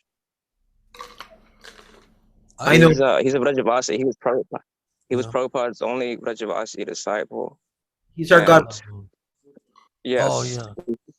when Krishna Balaram my Swami. Guru Maharaj, and when he approached Prabhupada several times asking for initiation. Prabhupada told him, "You're already a guru. You don't need initiation from me." But he insisted, like several years, that he said, "How can one be liberated if they're not taking initiation?" Prabhupada, he took him, called him in his room, and did without a fire ceremony, yagya. He took him and called him in there, but he wrote a book called Guru Nirnaya Deepika. Maybe I'll show you. It looks like this.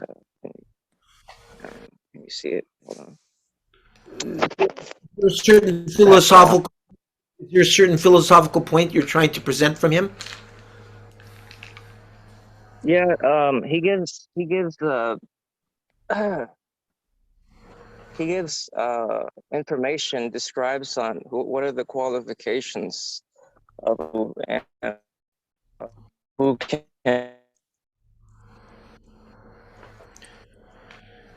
The reception Reason, is bad. Your voice. say again. The reception is bad. Your voice is breaking up. Okay, I think I'm a bit far away from the Wi-Fi. No, I guess, I suppose I'm inviting. I usually just invite people to do their own investigation, to do their own diligence, and to,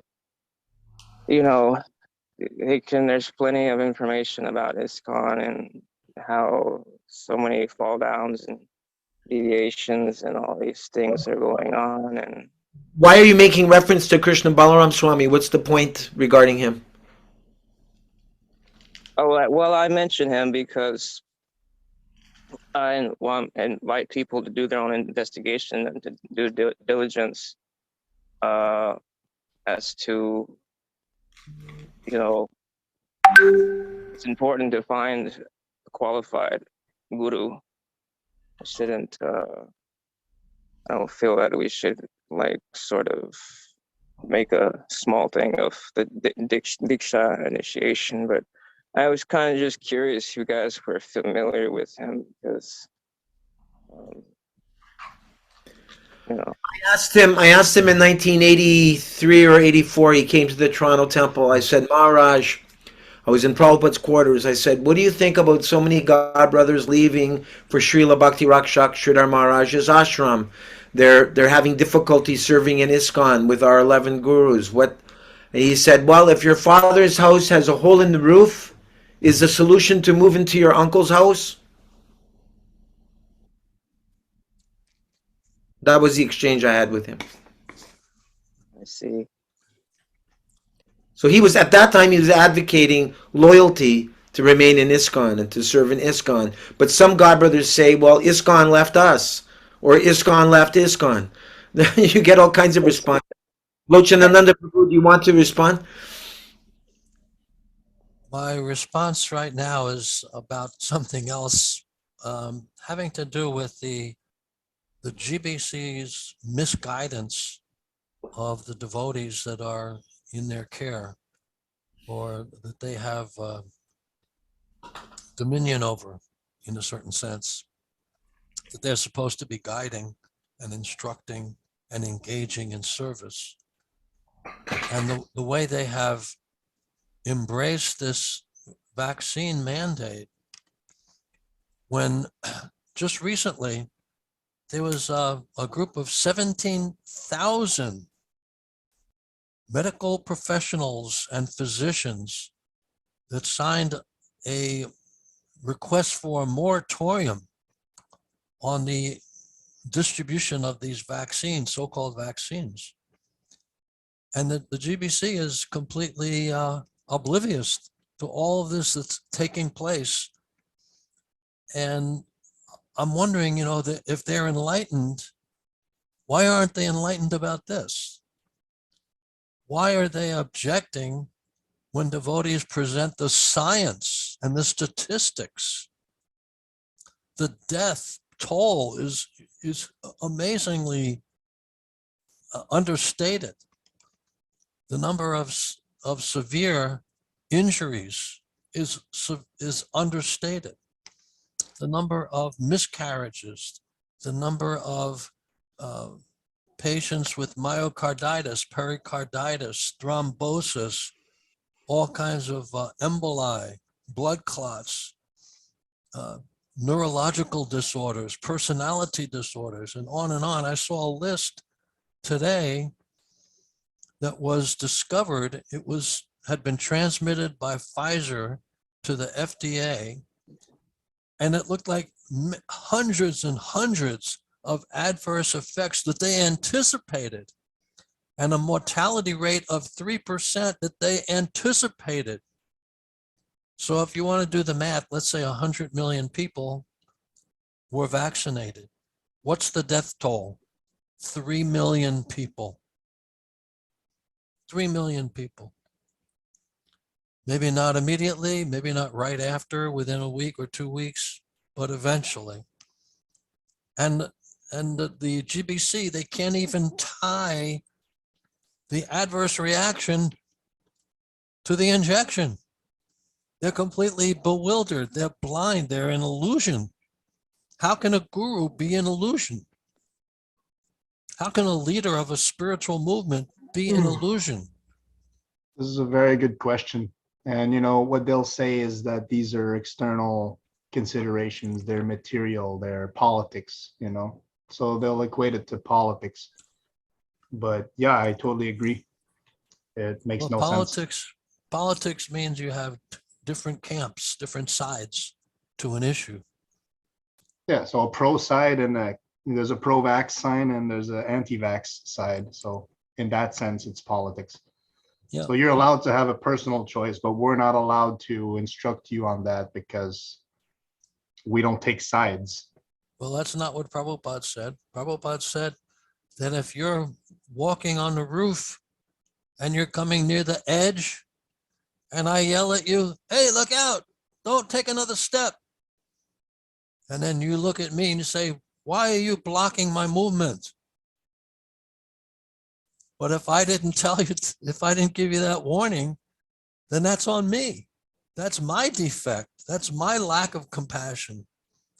So these GBC men, if they had the intelligence and the insight of a 5-year-old and the IQ of a moron, they would understand that they have a responsibility to the devotees, that you have to represent the truth. Jnanam vijnanam astikyam, brahma karma svabhavajam, that you have to be able to tell what is material knowledge and what is spiritual knowledge side by side, and you have to be able to join them to give the best advice.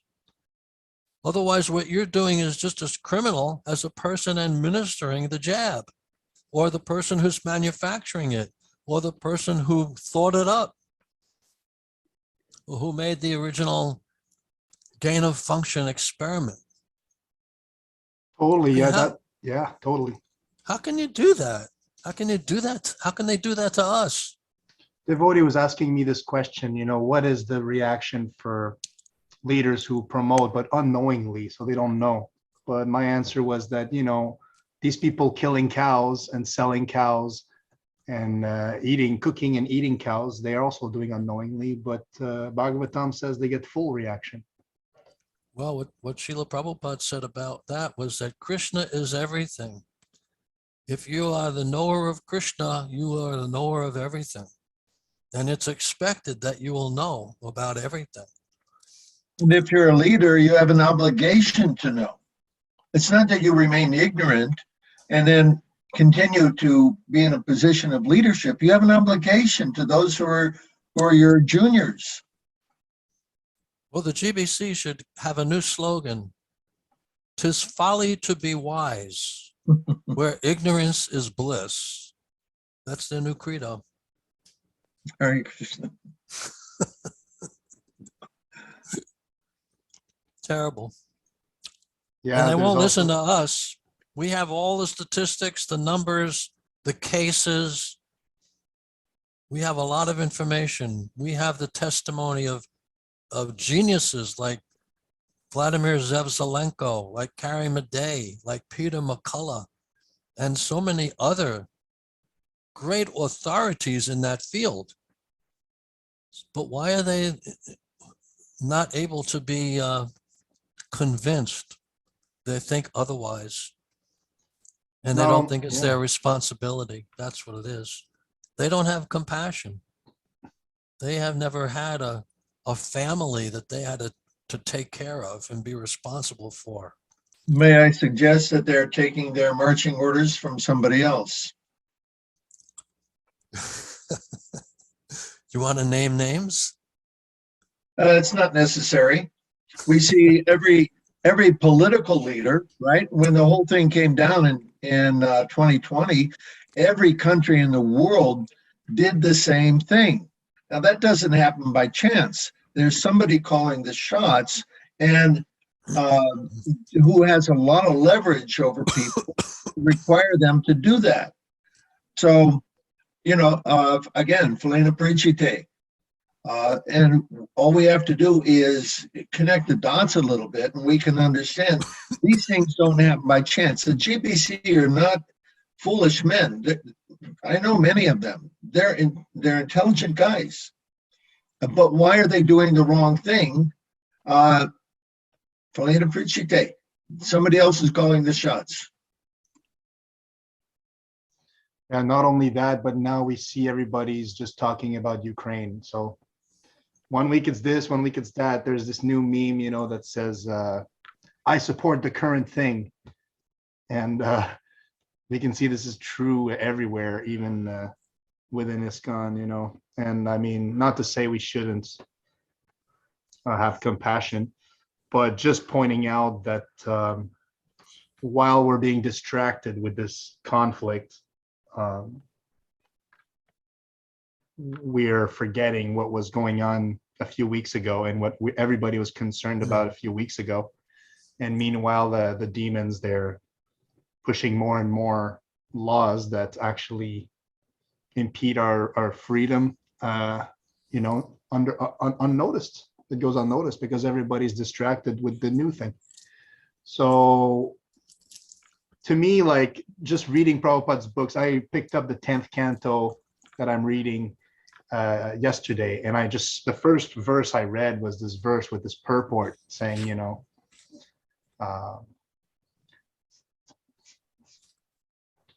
saying exactly what's happening, and it just becomes more apparent to me. Like this is the leadership. This is spiritual leadership. Like you're saying, it's not that, oh, we don't touch this. Is that you have to understand. You have to be broad-minded, understand both sides. But devotees would say that being broad-minded or being a brahmana means to understand spirit. So if something's not connected to Krishna, then we don't really care about it. So, and it's so interesting, there's so many excuses why not focus, but like you're saying, then why repeat the propaganda? You claim to not take a side, but on the other hand, you're repeating the propaganda. So this is interesting to me. If anyone has anything I want to add mention that. also that the fact that many of them have taken the jab means they are showing by example what is to be done. You're supposed to preach by example and set the highest standard so that everyone can follow you and make spiritual advancement.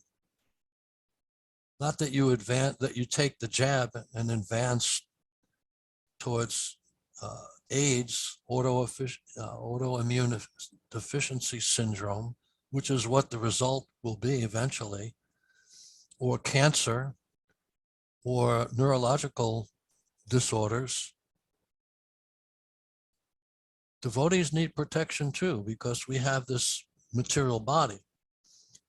So those who are in charge of teaching them, training them, and guiding them, they have to give them the best possible advice, the best advice available, and not just accept some propaganda as if it were bona fide. It's not.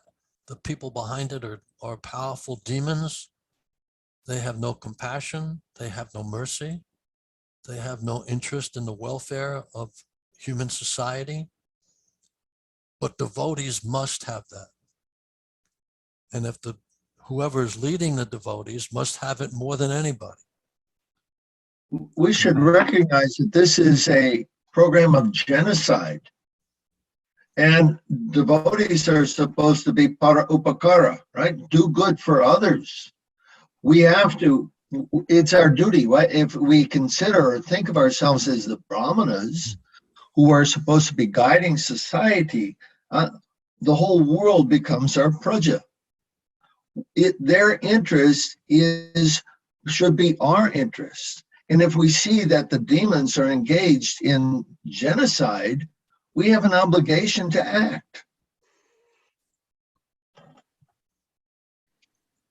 I just have a feeling that Prabhupada is thinking that everything is lost because the GBC has defaulted in their responsibility to care for and protect the devotees.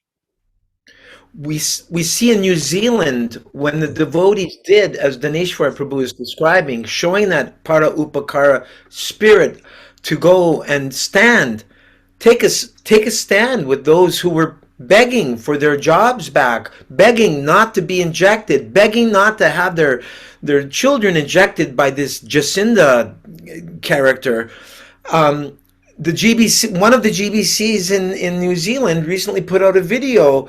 Basically, Pradyumna, you remember the quotes better than me. Wasn't he saying that we feel sorry that devotees are on the wrong side of the mandate? That actually we should be on the side of the demons? Is that correct, Pradyumna? Yeah, he was saying, I feel for everybody who's on the wrong side of these government mandates. That was the words.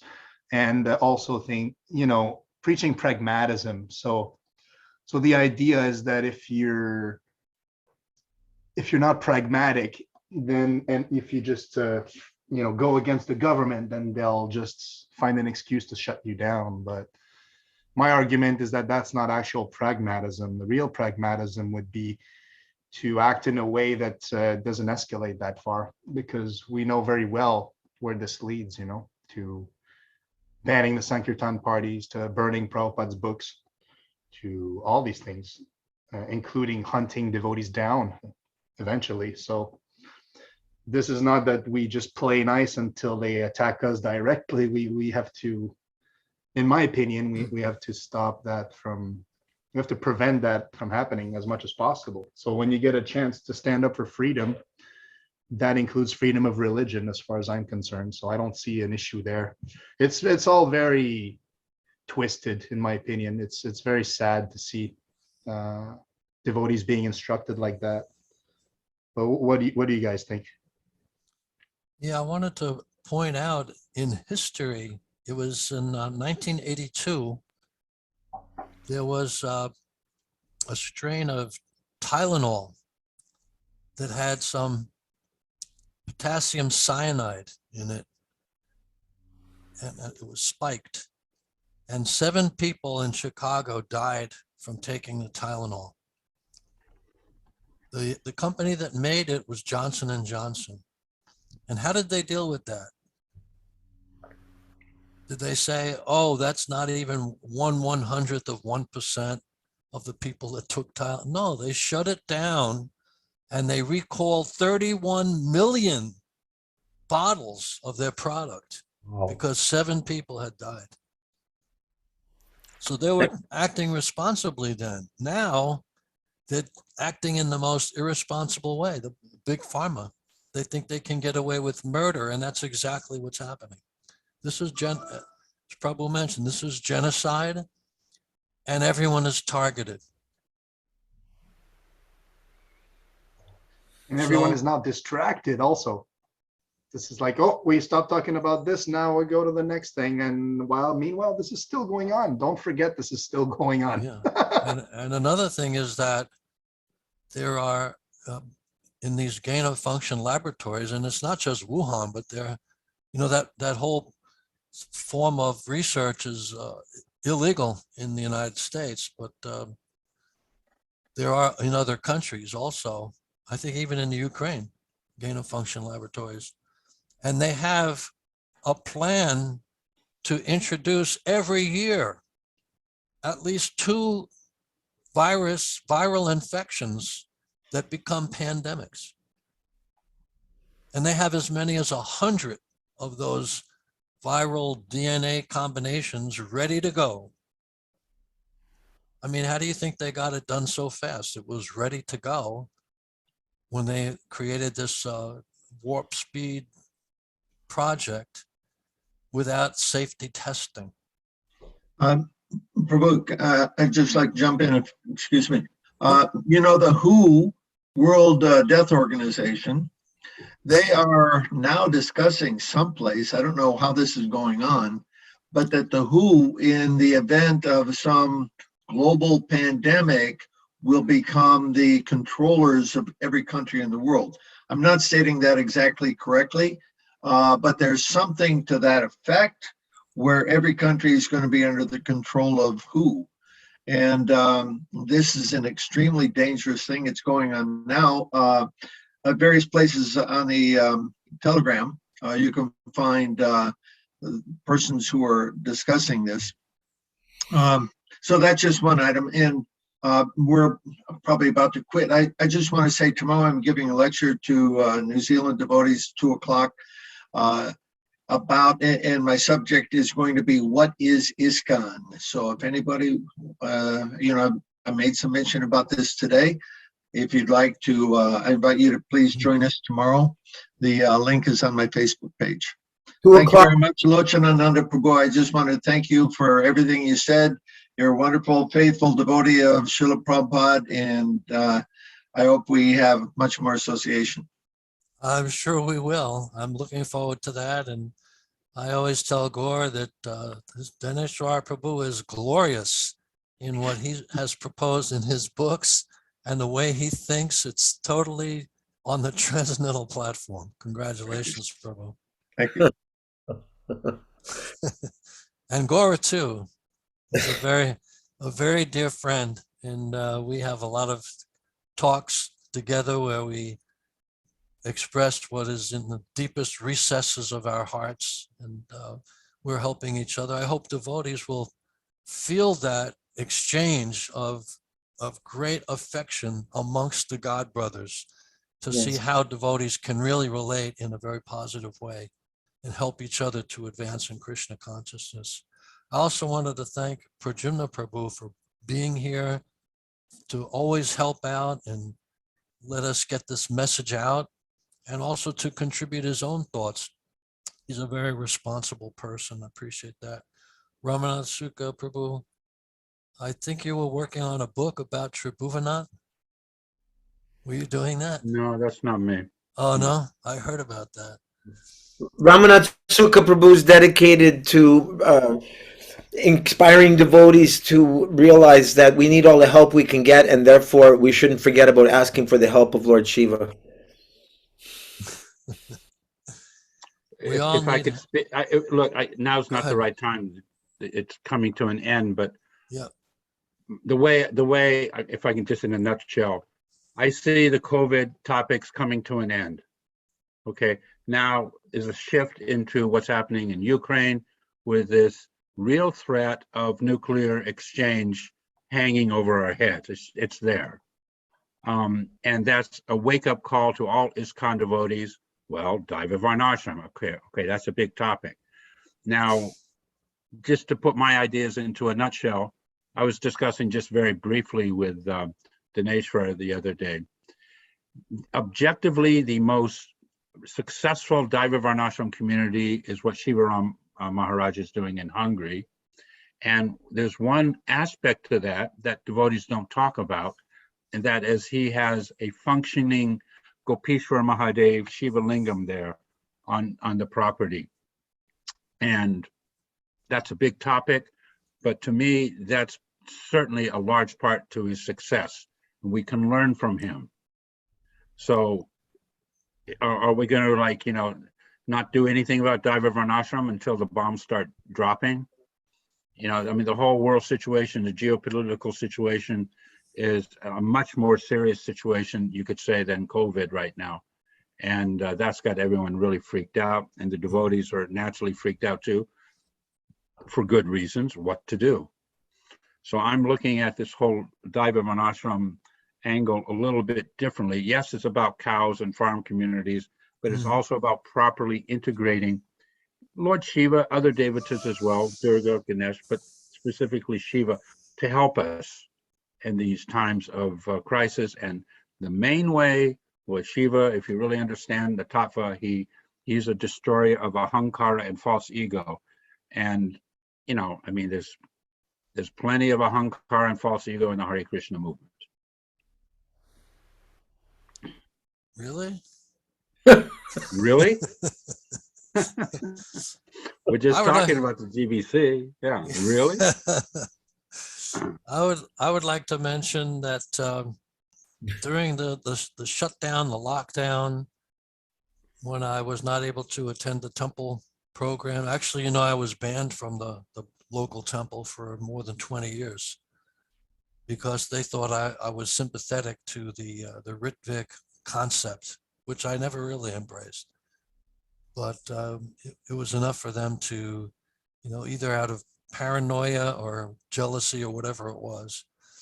Anyway, I wanted to have some service, and I was thinking, I'm a Brahmin. I've been trained by Srila Prabhupada. I can explain philosophical points and engage people in devotional service. What is my role now? Because I can't get to the temple. The temples are closed. Nowhere to go. There's no Harinam program. So as a Brahmin, I should be able to advise the kshatriyas, the managers, the administrators. So I said, well, who's the top administrator and the top manager and leader? Well, that's President number 45, named Donald Trump. He's right from our neighborhood here. He was born in Queens about a year and a half before I was born in Queens. And I said, well, maybe I can get in touch with, give them some advice. And so I started corresponding with the White House and became a member of the Presidential Advisory Board for President number 45, Donald Trump. And I found out a lot about him. And one of the things I found out was that he is surrounded by people who are his enemies and who are giving him the worst possible advice. I was writing to him about once a week, and he put me on the presidential honor roll, and I got all kinds of certificates and gifts, and you know, I felt like my voice was being heard more by the president than by the GBC. Wow. And I was able to give him advice that he was actually putting into practice. I could see it happening until he left office. And they kind of, I sent him one last letter about 5 months ago. And I told him that he should declare or demand a moratorium on the vaccine, on the COVID-19 so-called vaccination, because of all the adverse effects. And I said that because they're not saying it yet, but the opposite political party is going to blame all of those adverse reactions on you for letting this get out without having all the safety measures in place. I didn't get an answer back. No. But while he was in office, I was writing to him about things like the 62 million abortions that were performed in this country since Roe v. Wade in 1973, things like that, you know, that I was telling him about, that he has to protest and make sure there's no government funding of these places where the yet to be born children are being killed in the womb. That this is such a demoniac thing. And also, I complained to him about the places of worship being locked down also, and how people who are losing their family members in nursing homes and hospitals had no place to go to pray for their loved ones. And I said, this is so anti-devotional that you must do something about this.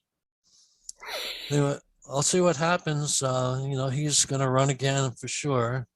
I don't know if he'll be nominated by his party, but there's also a plan to perhaps make him Speaker of the House, because one can serve as president for as much as 10 years, be elected twice, and replace someone for the second half of their term, totaling 10 years.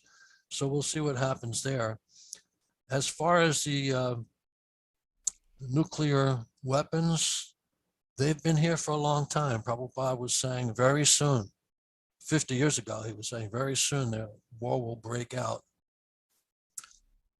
I don't see that happening, actually, because what I see happening is a golden age of Krishna consciousness.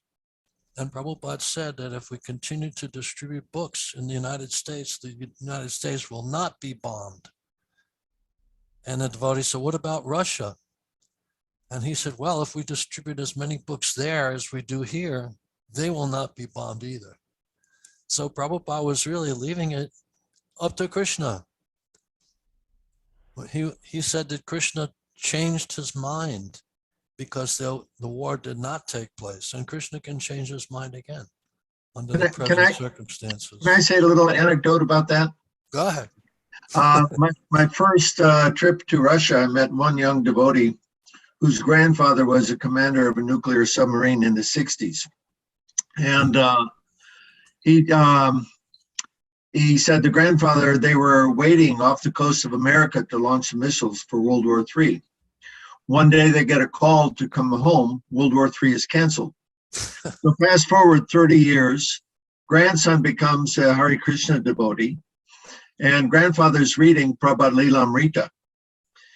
And one day he comes into the room very excited, pointing to the book. Look here, look here. That day World War III was canceled.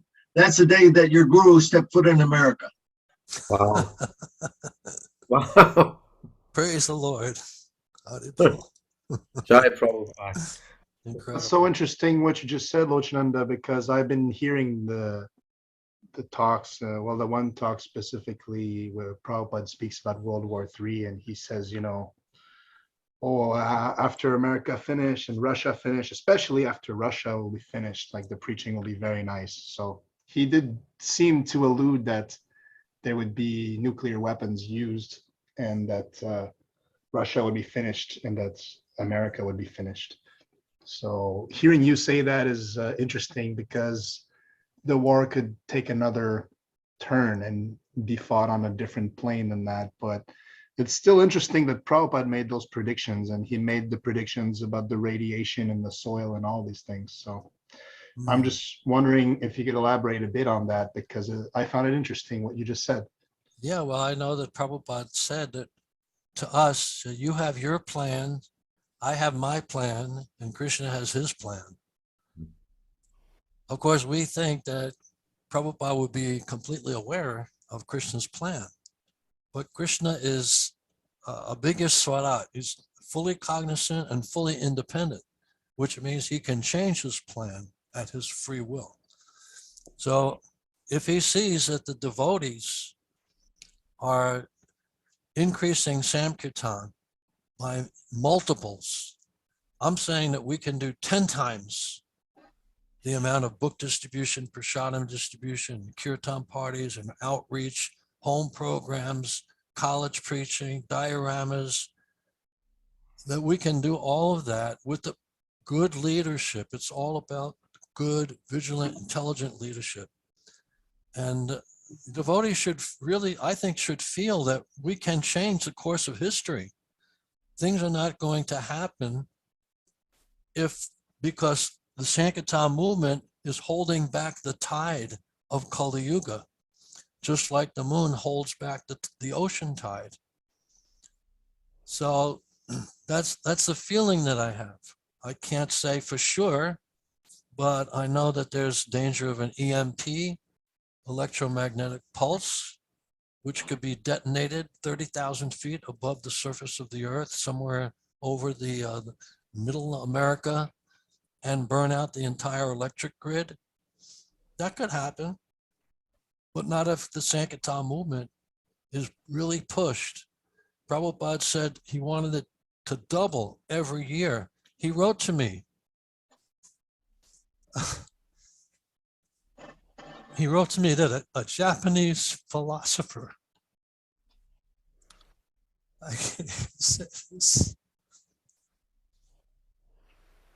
predicted that our movement would become the world religion in 5 years.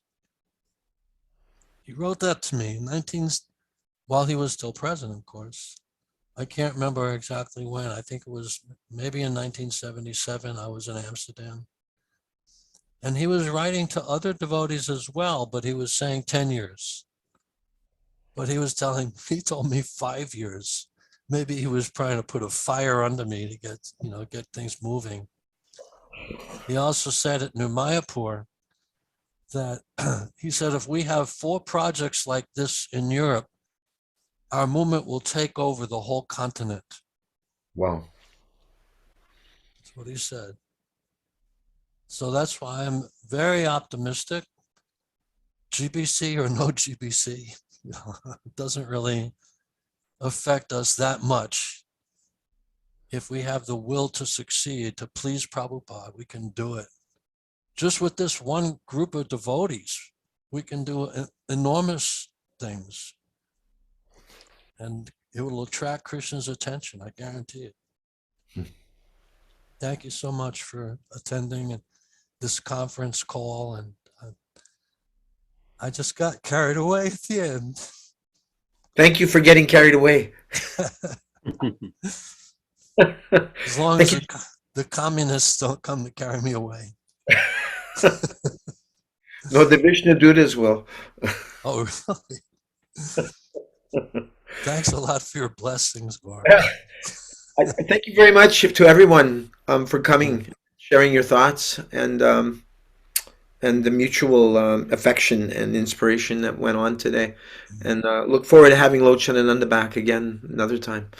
And maybe between you and Daneshwar and Ramanatsuka Prabhu, since Daneshwar suggested it, the meeting of the minds, you'll be able to come up with some wonderful ideas. I'm always striving for high quality sadhu sangha, so I'm finding some tonight, and I'm very appreciative. Bye. Thank you. Thank you. Please accept my respectful obeisances. Vanchakalpa.